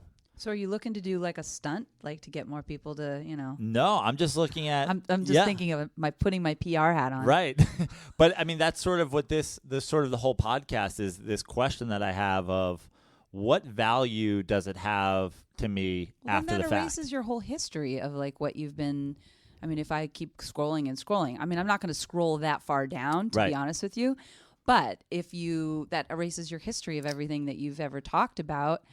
I mean, is there something so dark and deep in that history that you're like? There's literally nothing that I can think of at all. But again, your point is. But my point is like tomorrow, when they determine the word, she is the worst thing you can do right now is define somebody by their gender. I have 1,000 tweets that say he, she. You know what I mean? I have 1,000 tweets, fat, skinny, like. You know what? I think you're going to be just fine. That's just my opinion. And I could try to be a good publicist for you if you got in that situation. Right. But I think we can't keep censoring ourselves like this. I mean, it's killing comedy. Well, my question for you then, as somebody, you obviously represent people who have, health, wellness, all that. That's a huge, a lot of those people have millions and millions of followers. What is the value of something that they wrote 5 years ago now? Is it saying, hey, this is my brand? I've always been on brand here. If you can go back 5 years and see, I was saying these are healthy fats 5 years ago. Yeah. As opposed to like saying, hey, I tweeted, nothing's, there's only negative value to me now. No one's going back and hey, look at this joke you wrote in 2015. So funny. True. That is very true. I mean, and I don't think unless you were, and the person who said that about Tony Horton was a publicist. And so I think, we think alike sometimes like, oh, wow. But I think we definitely, again, losing my train of thought. What's happening to me? I just don't think we can censor ourselves completely on everything. I think, don't delete those tweets. And where were we? He's so handsome. I know. It's like breathtaking. I'm over here. And I'm suing everybody in this room at this point. You know what I mean? Like, this is my Me Too moment. What's this firm worth? How about when you have clients that are going out and doing a public event or doing a TV appearance or anything like that? What is any sort of last minute, like, hey, avoid saying this, avoid talking about that, or a lot of clients, because when you get on TV, it's like 3 minutes, and they completely forget what you've gone over with them, the beats. You're like, okay, so here's the segment ideas that we pitched, and then they get on TV and they just completely go in a different direction. I'd say the biggest thing for clients is like, remember the beats. I mean, that's why you got booked. But if you can't, and then thinking on your feet, that's where you might get in trouble, is if you say something in an improv situation and you're like, damn, why did I say that afterward? That's where you could get yourself in a tricky situation. But I always just tell people, be you, breathe, smile, sit up straight, because a lot of people don't sit up straight when they get on TV. They slump over, and it's like, what is that guy doing? He's like slumped over. But, you can't censor everything. So you just do the best and stay on brand with what you know best. I mean, these clients know their brands inside and out. So they're going to go on television, talk about what they know best, and they're going to sway it in a direction that they can sway it. So did that answer your question? Yes, absolutely. Okay. When does someone need to hire Nicole? Oh, gosh. Oh, wait. I had one more point about that. Great. The microphone might be on and you're in the back, and don't ever say anything negative about anybody on the TV show, because the microphone could be on and people do listen. So that's one thing that could get you not asked back to a show. Have you had a moment in those situations where somebody improv'd or somebody said something after the fact and you had to go, oh boy, here we have a moment where I've got to smooth it over? I've had moments where the producer wanted them to say something and then they improv'd it out and they didn't say what they wanted them to say for their newscast or for the show. And of course I get yelled at, but and then I go to the client afterward and say, hey, look, you didn't hit the beats. Oh gosh, I got really nervous for some reason. And then I've had clients, not to the degree that you're mentioning, but I've had clients actually that were scheduled for an interview, whether that's a phone for radio, and they ended up in the middle of a forest, and they called me and said, hey, how do I sound? And I'm like, good. Why? And they're like, I'm in the middle of a forest and I'm going to do my interview and I'm on my cell phone. And I'm like, I wouldn't do that. And it's going to be fine. It's clear as a bell right now. Can you hear me? Can you hear me? And then I said, yes, I can hear you. And then they proceeded to do the interview. They got dropped in the middle of the interview, which was a major station. And the producer called me and screamed at me. And I've never heard from her since. So I lost that contact. But, I think everything, you just have to have common sense. Like, what happened to our common sense? You said after the interview, be careful what you say. You're still on mic. I mean, the great example of that is the Donald Trump interview where he's talking to Billy Bush and he puts out there, I hate to say it because I don't want to give the guy props, but is there something to Donald Trump's approach of never apologize for anything? Like, literally, I said the worst thing ever, but hey, it's all fun and games. This is locker room talk. I really don't know how to answer that question because I don't want to have an opinion about it, but, he gets away with a lot. He really does. And that Kelly Conway, is that her name? Kelly Conway? Yeah. Yeah, she's a good, she backs him up. So, he's got a 1-2 punch. It's like him and he says the silly things that he says and then he's got her and right. And then he's got the publicist too. So not Donald Trump, but somebody else. When would they need to hire Nicole? Oh, they would need to hire me if they want to be in front of the public eye. They want exposure for something they're doing. They've written a book. They're doing something positive in the world because I want to do positive things. And they're helping people. They want to help people with the programs or exercise programs or the brands. It's a healthy new thing that everybody's doing, and it's the green smoothie. Then they would call me. It's brands in the health and wellness marketplace with, that are disruptors that are doing something new. I mean, because there's a lot of stuff out there, and how do you clear through that clutter of, being in the media eye? And you got to have something that people are attracted to. Because I'm not going to take on just everybody that has a mushroom coffee. Right. Right. Well, I feel like, the thing with promoting a lot of that stuff today, and again, clever. I'm a story. I'm a male, so it's like I'm not looking out there for certain things, but like I feel like a lot of things come across Instagram, and it goes, here's somebody holding this, and they say, I use that. What aspect in PR is going like, now I have to do my research on this person, where it's like it's not just the guy who came up with my shake or the whatever that I'm worried about, but now the person that's holding it. Is that something that goes totally. to your... I mean, I think for us the biggest thing is finding authenticity and finding the people. Like, we're not going to obviously put somebody who's doing keto and send the keto product to someone who's completely the opposite. And also it's a waste of our time. It's like, you've got all these influencers like, toting products around because it's free and they've gotten it for free unless they're being paid to do it. But yeah, we should be looking at, the influencers and the people behind the product, because that says a lot about the owners, the creators of the products, the brand itself. And if you're aligning yourself with people who don't fit in with the message, I don't know. You got problems. Well, but before we go, I do want to pitch you. I don't want to go. I want to pitch you on a wellness idea I have. Okay. Maybe you tell me if you want to take it. It's the starving artist diet. Okay. You stay fit by not having enough money to eat 3 square a day. I did it for my entire 20s. I did it too. Yeah. Are people offended now? Yeah, right? Oh, man, I said skinny again. I know. We're going to have to wipe this whole thing. Oh, crap. Thank you so much for sitting down. I appreciate it. I appreciate you. And you're funny, too. Thank you. No matter... I think this is the first funny episode I've done. We're 6 in, but... God, I hope I'm going to have to do more. You might end up being my co-host. I'd actually like to do some more stuff with you. I think I'll I'll come out of my shell a little bit. I mean, I'm a little reserved, but that's just because I am the publicist. I want to make sure I'm like not teetering on one side or the other. I can't have my publicist doing the bad PR. You know, I'd be a good publicist for you. Great, you're hired. Oh, good, great. It's a deal.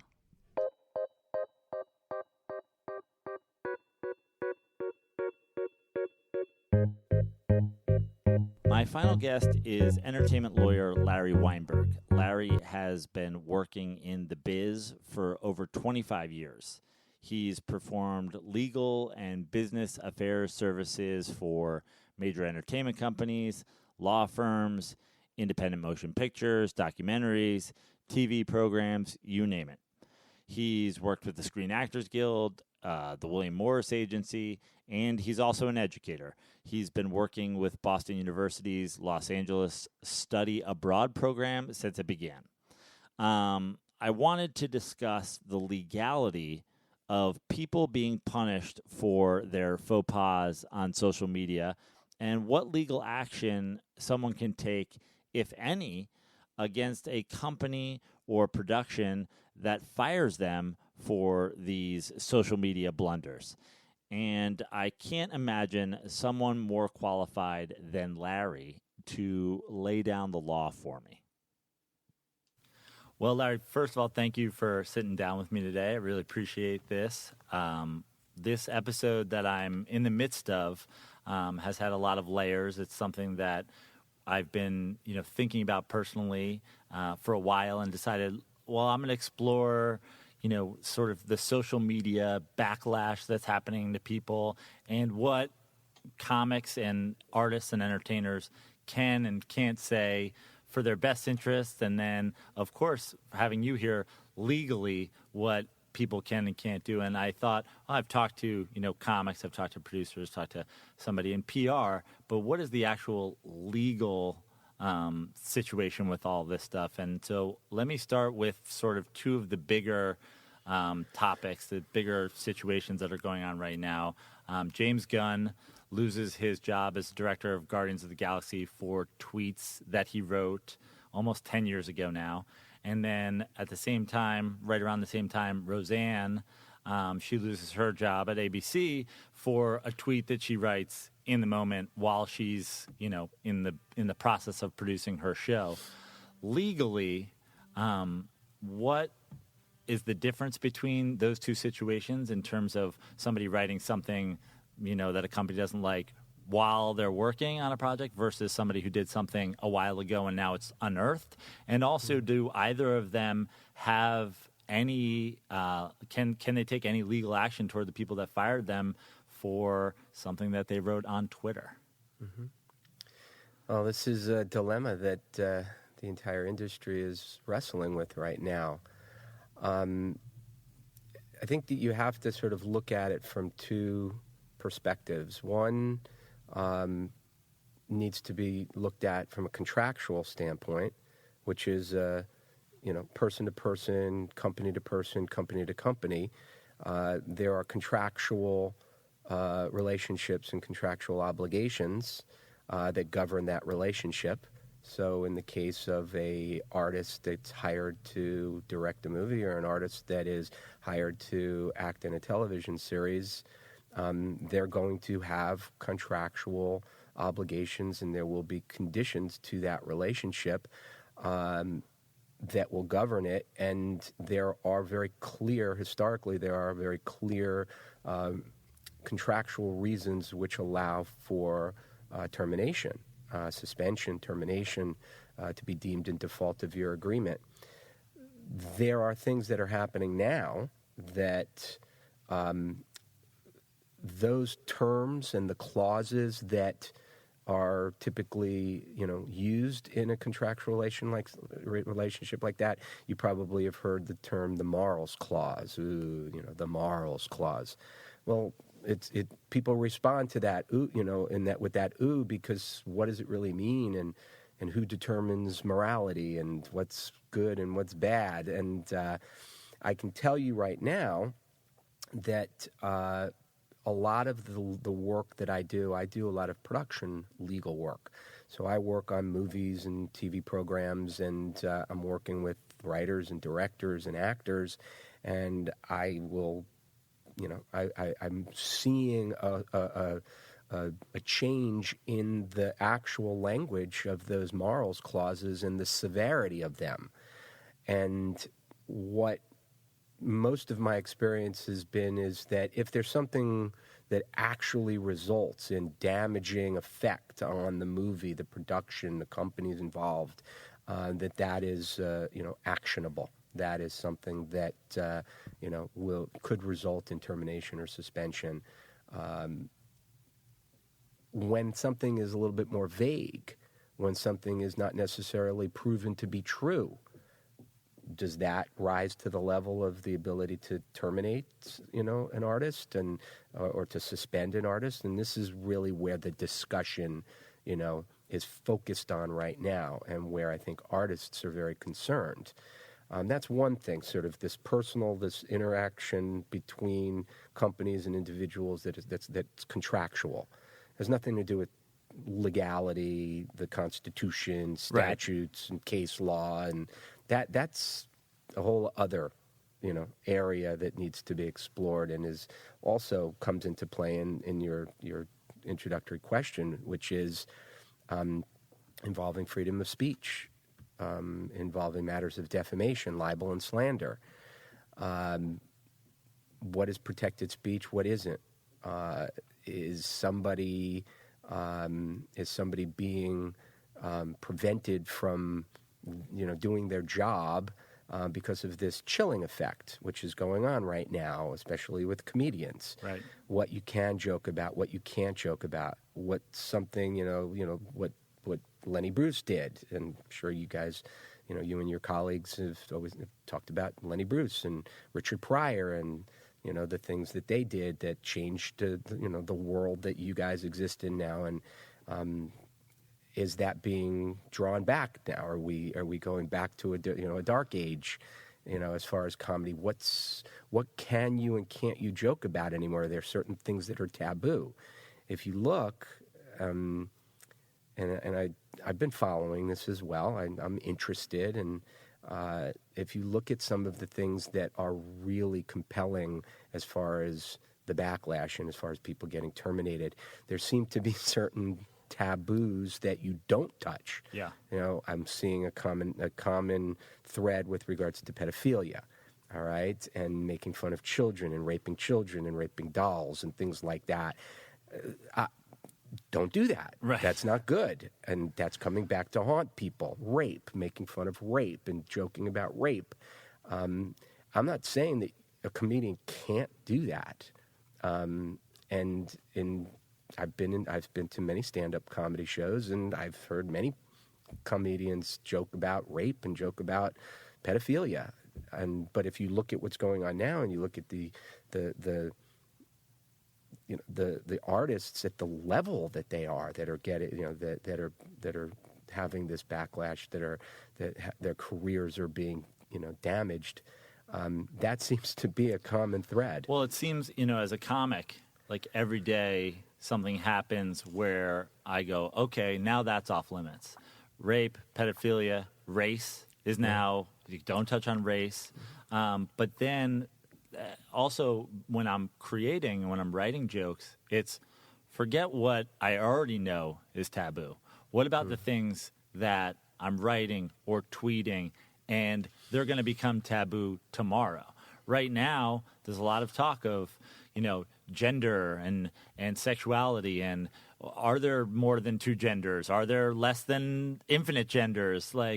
So writing he and she on Twitter now, I'm like, is this going to come back and haunt me? Look at him. He was living in the prehistoric days when you saw men and women. I think from a comedy standpoint, it's just really hard to get a grasp on what can I and can't I say right now? And if something's out there in the past, when will somebody decide, oh, now that's taboo, now we're going to go back 10 years? That's the thing with the James Gunn firing that I don't really understand. All that stuff was out there when they hired him in the first place. So to fire somebody for tweets that they could have seen at the time seems crazy to me. It is. I mean, we are in a bit of an Alice in Wonderland, place in our industry. To answer your question about what you can and can't say and what about today versus tomorrow, the answer is there is no answer, unfortunately. It's you can't predict the future. You don't have a crystal ball. I'm not Nostradamus, and we can project, we can anticipate. I do think, though, that comedy has always been provocative. Most of the greatest comics in history, I mentioned the Lenny Bruces and the Richard Pryors and the Robin Williamses. If you look at their body of work, there's so much cringeworthy material. Right. All right. Now, all of them are dead. Yeah. None of them are alive, so they don't have to worry. But could you imagine those three comedians today? They wouldn't be working. They would be hard pressed to find work. It's but as far as predicting, if I have a client or a friend or a colleague or somebody that's asking me, well, what should I say or what shouldn't I say? I think you just have to use your discretion. I think you have to be careful, but at the same time, you can't completely create, an impotent, body of work and material. You can't castrate yourself completely. If you do, you're not going to be effective. I Right. mean, maybe you can become Garrison Keillor and do your nighttime chats, and look what happened to Garrison Keillor. Right. When that was one that blew me away. I mean, this is a guy that is the heartland of America. All right, he's on stage and he's talking about everyday life in middle America, and the what was the Country Time Companion, or what was his thing? Yeah. It was one of the Prairie Home Companion. Yeah. What happened to him? If you're listening, go look up what happened to Garrison Keillor. All right, he wasn't immune to this movement, and that one really blew me away. You talked about Pryor and Bruce and all that, but there are people that are working today that were provocative, and they've grown as artists, or they've changed. We talked about Sarah Silverman earlier in the episode. Yeah. She has, what is considered kind of the great rape joke about being raped by a doctor, and that's bittersweet for a Jewish girl. And she has even said, "Oh, I think maybe that joke's dated now." And I mean, personally, as a comic, I think it's as funny as it's ever been, but the idea that now something that everybody agreed was funny at one time, and now going back with hindsight and saying, hey, you joked about rape, you shouldn't have your current show because once you thought it was funny, this retroactive sort of, Roseanne's always been an sort of aggressive, insulting, offensive comic, and now she does that, and she's fired from a job that is literally the same show she did 30 years ago. To me, it's hard to wrap my head around as a comic. Like, where's the timeline? Mm-hmm. Where's the line in the sand that if you did it after this point, it's a fireable offense, as opposed to if you did, Eddie Murphy's doing kids movies now. The Raw starts out with 20 minutes on, a derogatory gay term, 20 minutes on it. How is it that, I mean, I guess from a legal standpoint, could somebody go back and say, hey, Eddie Murphy, you said faggot 40 times, so you can no longer do, the clumps or whatever it is he's working on? The answer is yes, unfortunately. I think a good way of looking at it, take a different perspective as far as, instead of looking at it as a timeline. It's like, oh shit, if I said something before 2006, I'm dead. If it happened after 2006, or if it was between 1986 and 1996, so I could get away with that. I don't think you can look at it as a timeline. I would look at it more as who said it, what was said, and what is that individual doing today? Mm-hmm. All right, James Gunn, could you have predicted 20 years ago that James Gunn would have directed a movie franchise that grossed nearly $3 billion? Didn't even know who he was then. Exactly. He was making trauma movies. Right. All right. When Sarah Silverman makes a joke, and that joke about the rape is fantastic, and being a Jewish guy from Brooklyn, New York, I get it, and it's brilliant. And, what about her other, I think she said, am I a pedophile if the kid makes the first move? Was that something she said?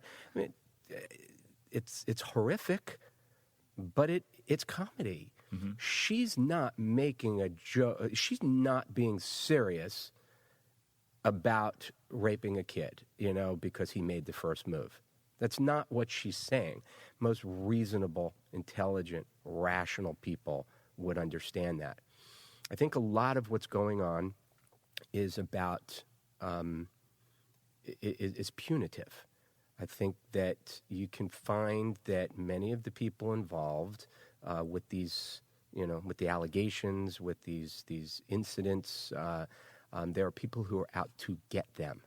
All right. And when somebody searches and looks really hard to go back 9, 10, 15, 20 years to find things about someone which will be punitive in nature, which will damage them, hurt them, potentially destroy them, they're looking for it. They want it. So if the question is simply, I'm working for somebody and something that I said 10 years ago comes out and they fire me, is that right? Can they do that? Do I have any, remedies against them? Well, you may have remedies against them. You may have remedies against the people who brought it out. All right? There's defamation, there's slander, there's intentional infliction of emotional distress. There are things that the law allow you to protect yourself that are available to you. And if somebody, what about invasion of privacy? There are many things that you can go after the people, if it's possible, if you have that wherewithal, if you can figure it out, to go after them for loss of income, for loss of business opportunities. Is it true? Is it not true? Did they embellish it? Did they, did they edit something? Did they attribute something that you didn't say as something you did say? Did they mix things up, takes things out of context? So that's one thing. You do have rights. All right, you're not you're not a victim. But if you did say it, you don't deny it. It's there for everybody. You put it out there. You extended yourself. That's your role. That's your world. You're a comedian. You have to put yourself out there. It lives. And then if it comes back to haunt you, you apologize. Do you apologize? How profusely do you apologize? Do you try to save your job? Do you accept it and move on? Well, these are all the questions you need to ask. It sounds like legally, and you talk about James Gunn working for Disney, like they didn't even hesitate. What about when somebody decides, like my problem with the morality thing and saying something is who gets to decide what is and what is not offensive? If the next CEO of Disney is a vegetarian, can you fire somebody for tweeting about bacon? Can you fire somebody? But I mean, it seems so crazy. It does. It is crazy. That's why we're literally going down the rabbit hole. We are literally through the looking glass, down the rabbit hole, whatever, you want to analogize it to, whatever, literary reference you want to make. It's where we are right now. So there is no right answer. You have to govern yourself accordingly. What you've said in the past is done. There's nothing that you can do about it. If it's out there, somebody can find it. If you piss somebody off today and they want to go out and try to find it and use it against you, that's the world we live in. That's the digital age, the age of the internet. I've told my kids, I have a 19-year-old and a 23-year-old. They're part of this generation, this digital generation and social media generation that they've put themselves out there. Their lives are basically documented on a day-to-day basis, and I've warned them, I've begged them, I've chastised them. Once it's out there, you can never get it back. You may think it disappears in 15 seconds or 1 minute or 24 hours, but look at all of these situations. They somehow are able to get them, to retrieve them. And if somebody wants to hurt you badly enough, then you're susceptible. You've put yourself out there. So I would say that for artists, comedians in particular today, try not to piss anybody off today. Right. All right? Because if you don't piss anybody off today, no one's going to go looking. Maybe an old boyfriend or an old girlfriend might go back and dig and look, and we know that there's that revenge, factor. I'm glad you brought up, an ex-boyfriend or an ex-girlfriend. Another story that's, happening right now is Chris Hardwick's ex accuses him of something. He was not fired, but they did suspend him, and then they bring him back. He's going back to work, but legally, does he have a right?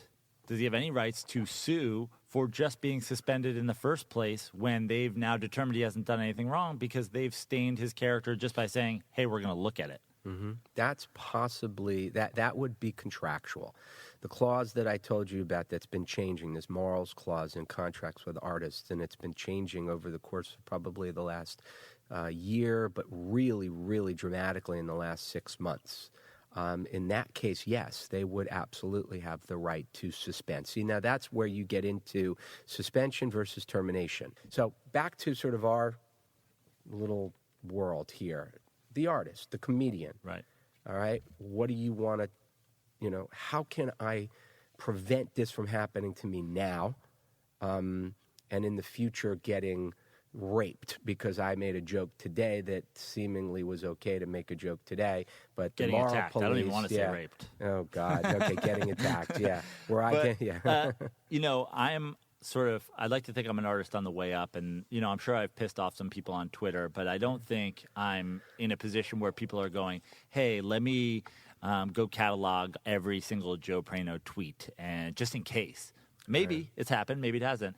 I've thought about just deleting my Twitter history and saying, okay, I'm starting fresh. They don't really have any positive value for me now. They only have negative value in people going back and saying, this offended me. Legally, if somebody were then to just take a screenshot rather than being able to find a link and saying, look, it's there, this is actually on his account, is there, hey, maybe I wrote that, maybe I didn't, I don't know. I deleted my tweets a while ago. I've written 9,000 tweets in my life. Who can say what I wrote and what I didn't write? I decided to get rid of them. The guy who directs Star Wars deleted, 20,000 tweets? 20,000 old tweets. He said, why not? Is that something that you think is a smart decision? Or it's a drastic decision. I don't know if it's a smart decision. And when I'm interested in, finding out more about an artist, a musician, a comedian, an actor, a writer, I go and I look to see their body of work. You're a comedian. And if I'm interested, someone says, hey, do you want to go to see Joe tonight? And I don't know your work. I'm going to base part of my decision, on whether or not I want to hang out with the person who invited me, but also whether or not I want to spend a couple hours, listening to you. So I'll probably go online and, like I did some research on you before I sat down with you today. What'd you find? I think you are the most offensive person that I've come across in many, many years. No, I don't know if that's wise to do. To me, that seems reactionary. If you go back and you look and you think that there's something truly, truly potentially damaging to you, that you're doing something just so obscene, get rid of it. But remember, you can't get rid of it completely. It still exists digitally somewhere in the ether, like Johnny Depp in that horrible movie where he became the internet. Right. What was that, Transcendence or something? Yeah. What a bad movie. But I don't know if it's. I don't know if that's really a drastic move. I think there's also obviously, a lot of people are getting called out on what they tweet, what they post. But as a comic, there's also being on stage. Mm-hmm. And now a new thing in comedy is people walking out of a show saying, not only did I feel offended by what someone said, but I feel I was attacked personally. He picked on me in the crowd. I heckled. He came back. I felt unsafe. When does edgy material or having a banter with an audience member or touching on a topic that they feel uncomfortable about, when does that become a potentially like a legal issue? Interesting question. I would probably, I think my response to that would be very simple. You go to a baseball game and you sit, in a seat and you get hit by a foul ball, you assume that risk. You go and buy a house on the, 12th fairway of a golf course and a ball comes through your window, you accepted that, that risk. So caveat emptor. If you go into if you're an audience member and you buy a ticket and you go into a live show with comedians, you assume the risk of comedians saying offensive things and offending you, and you have the right to leave. It's not an assault. It's not. If you, the comedian, get off the stage, follow that person out, yelling and screaming at that person out into the street, then you're just an idiot, and you deserve to get sued if that person sues you. All right? In my opinion. But if you say something offensive and somebody feels that they were attacked by you personally, my response is, I don't think that they would win a case against you. If you're standing up on stage doing your job and you say an off-color offensive joke and somebody in the audience walks out on you feeling like that hurt them, they need to go to therapy. Maybe and settle down a little bit. But also, they did the right thing. They left. They have that right. And that's their message to you. Right. They left. Well, it seems like more and more, I feel like there was a time where that was the standard procedure. Well, the I'm Don offended, Rickles, I'm going to leave. Now it's, I'm offended, I'm going to scream back at you. Don't make fun of Donald Trump, or don't make fun of women. And now you're asking for, like, as much as I can, I try to plow through that and say, let's not make it about this person. But sometimes, maybe it's they want the attention. Maybe it's they really feel like you have to recognize that they have a criticism about what you're saying. Is it unsafe legally or professionally to directly engage that person and say, oh, you're offended by it? Well, I think you're dumb, and if you don't like it, you can get the fuck out. Because I think that's where a lot of people leave. They go, I said my thing, and he came back, and that's when I felt unsafe. He directed all his attention on me. The crowd turned on me. Mob mentality. I was unsafe in a comedy club. Boy, that's a very specific scenario. happening every day. I can tell. A couple of things. One, you got to read the room. Yeah. All right, this person might be unstable. This person might also be there to bait you. All right, there's a lot of trolling going on now, and you're talking about potential trolling here. And we have some movements out there and groups that are looking to go after, artists and left-wingers and Democrats and, Hollywood, if you want to, go deep into that. And that person might have been there to bait you, you might have been earmarked as somebody that they wanted to bring down. You got to read the room, in my opinion. If my advice to you, if you were somebody that I was working with or a friend, I would say, you know what, in a situation like that, you be the bigger person, don't escalate it. And maybe you ask the security team, the house, the comedy house, to either calm the person down or to remove that person. Turn it back on them and say, you know what, I'm feeling very unsafe here. I'm feeling like you're threatening me. I feel like you're attacking me, and turn it on them. Be clever, as opposed to lowering yourself to their standard and letting yourself get baited. I love turning it around. I love killing people with love and kindness. And in that case, I would either, one, ask the security to remove that person, or two, saying, wow, I'm feeling very unsafe up here. I'm afraid that you might come up here and hurt me.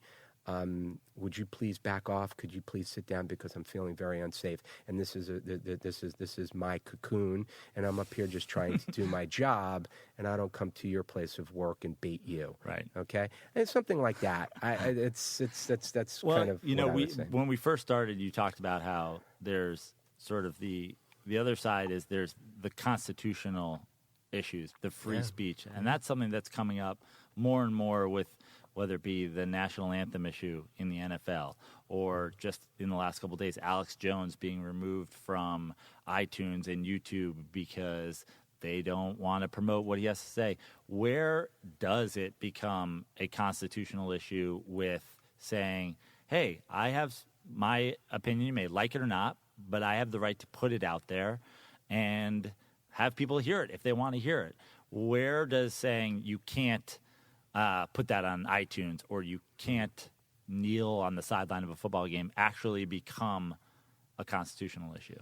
This goes back to the very first thing that I said to you as far as how you have to analyze these situations. One is that there's contractual obligations and contractual relationships and personal relationships as far as employees and employers. That's the NFL.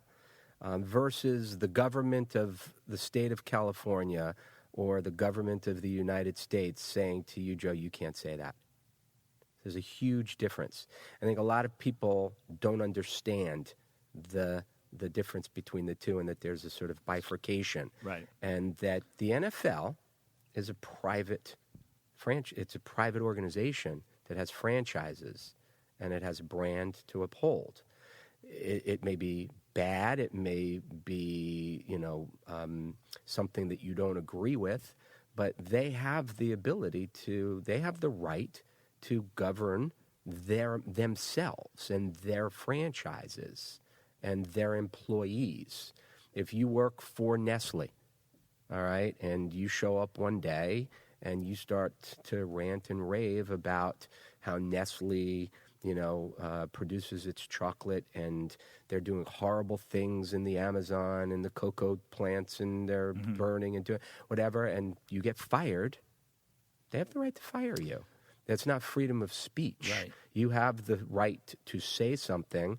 They're not going to throw you in jail over that, but Nestle has the right to fire you. However, if you go and you're in a public venue and you have a sign that says, I don't like Trump, and the government, somebody shows up one day and takes you off to jail and throws you in jail, that's a constitutional, your First Amendment rights have been violated. So as having a sports podcast as well, the whole anthem issue is something that I find very interesting because there's also it's such a blurry line for me because you said, you're working at Nestle. How many offices are out there where they say, hey, it's Pledge of Allegiance time. Everybody stand up and salute the flag before we start sending emails for the day. And then, you say, oh, it's a company, it's not the government. When the president's saying these guys should all stand, and then suddenly a company's making a decision that says these guys should all stand, and they're taking public money to build stadiums, and they're taking money from the Department of Defense just to even play the national anthem. Is it like going back to the morality clause? Is it that simple that, hey, when you're an employee, you basically have no rights. If we make a company decision that you're going to stand and salute the flag before, lunch at the office, you're going to do that. Yes. Yes, unfortunately. You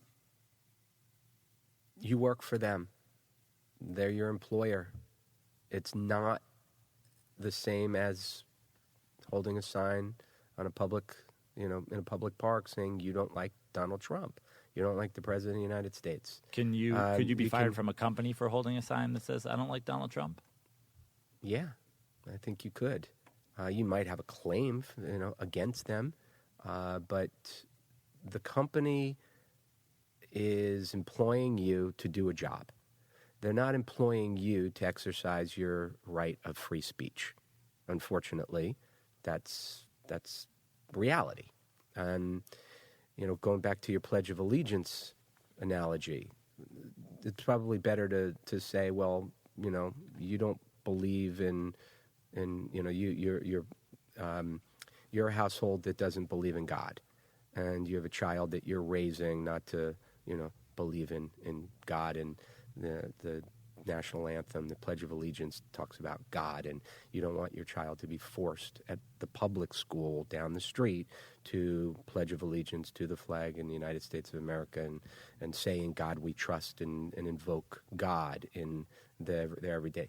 That becomes a constitutional debate. That will ultimately make its way up the court system, the state courts, and eventually to the federal courts, and it has. There have been cases like that. Again, going back to what I said earlier, there are organizations that want to have these things tried, these issues become a matter of public record and to be tried. And so a little kid is used by an organization to be the subject of this legal battle that hopefully will go to the Supreme Court of the United States. If I employ you to come into my, place of business to do stand-up comedy, and maybe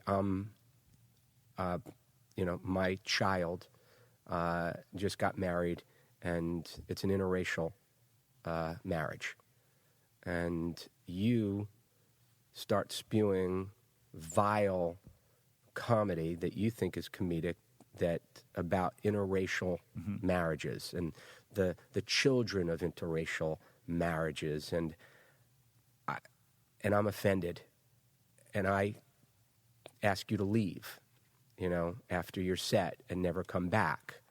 I have every right to do that. All right? No service, no shoes, no shirt, no service. Okay? I'm not violating anybody's rights there. I know it's a silly little analogy, but the point is that it's my place of business. I have the right to do whatever I want. If I don't want you kneeling in the national anthem, it's an economic decision. And when Donald Trump is, tweeting, and then Jerry Jones is reacting, it's an economic decision. It's not constitutional. It's not about freedom of speech. It's about economics. And most of things in American society, in capitalistic society, is derived from economic decisions.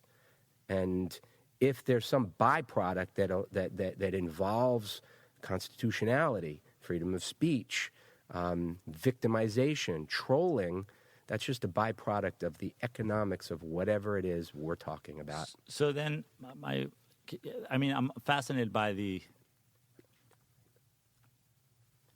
legal, precedent that's set by a lot of these things. For example, you talk about, it's an economic decision, it's a business decision. Colin Kaepernick is obviously the guy that started this freedom of speech thing in the NFL. He's now, not so.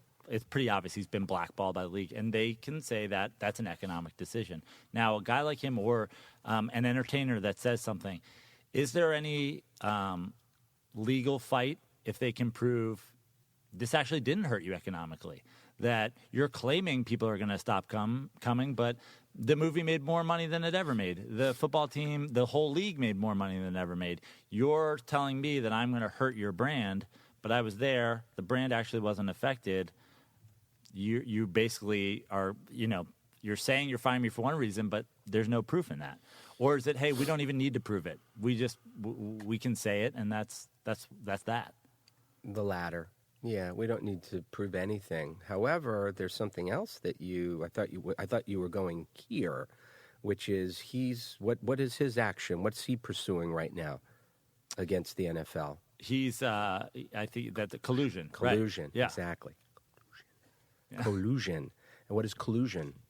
Collusion is contractual. Collusion is a business, legal, term. It involves a conspiracy. It's a private conspiracy, and he may very well have a winnable case. we'll wrap it up here.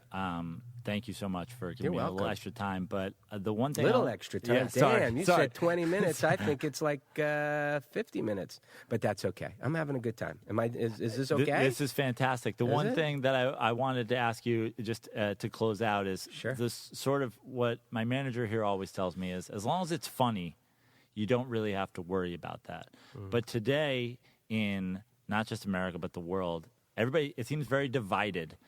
What one person thinks is funny, another person thinks is wildly offensive, and vice versa. I think that a lot of the things, a lot of the people that we talked about today, Roseanne, James Gunn, it seems like, oh, they're going to fire Roseanne, let's go get one of theirs.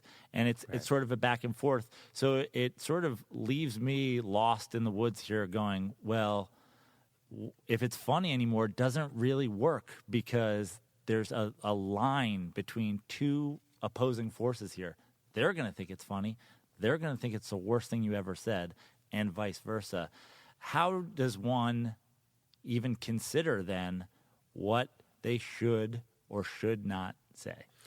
Randy, forgive me for saying this, but the premise is fallacious on its own. I don't agree that you can say, if it's funny, it's okay. Forgive me. Because exactly what you just said after that is just, in my opinion, the truth.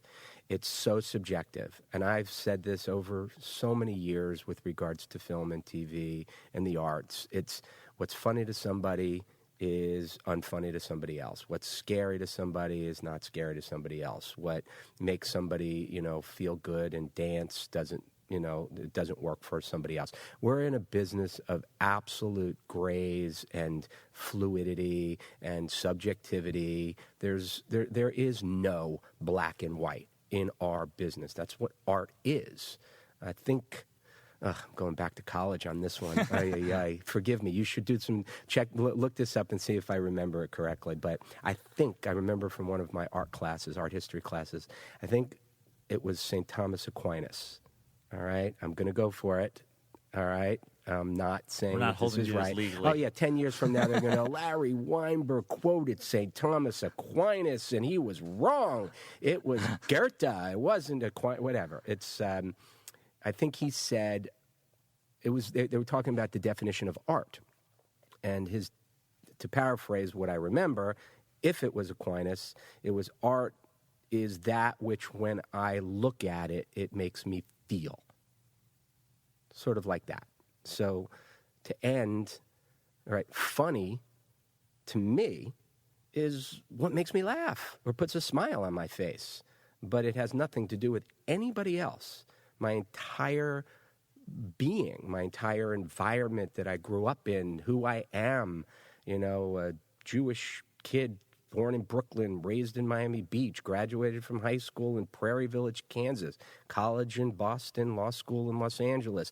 All of that is going to bring to bear on what I think is funny, or what when I look at a thing hanging on a wall in a museum, makes me feel. So it's not about, well, if you think it's funny, then it's funny. There is no answer. There is no right answer. It's completely subjective, and you can't use that premise to base anything on, in my opinion. So, boy, running Aquinas on that one, yeah. Of course, it's Culpepper and Breeze, Yeah. Aquinas. We kind of came in big at the we end. hit everything. Yeah, There's All a right, whole I other hope- there's a whole other wormhole about comedy that's not making people laugh these days. We'll save that for our next the next time we get together. Thank you so much. You're welcome. Like I said, this is appreciate a pleasure. Thank you for having me. I had fun. Before I get to the fate of my Twitter feed, I just want to thank all of my guests once again for sitting down and talking this through with me.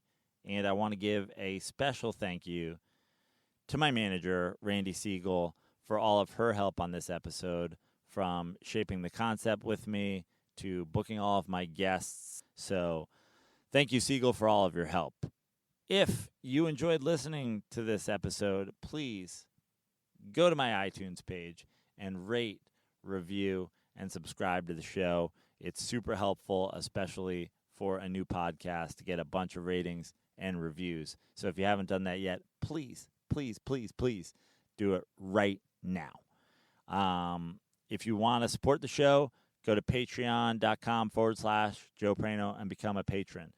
Or if you just want to see me do stand-up, go to joeprano.com and check out my calendar page. I will be at the Burbank Comedy Festival here in Los Angeles all of next week. And then the second weekend in September, I will be headlining the Comedy Bar in Chicago.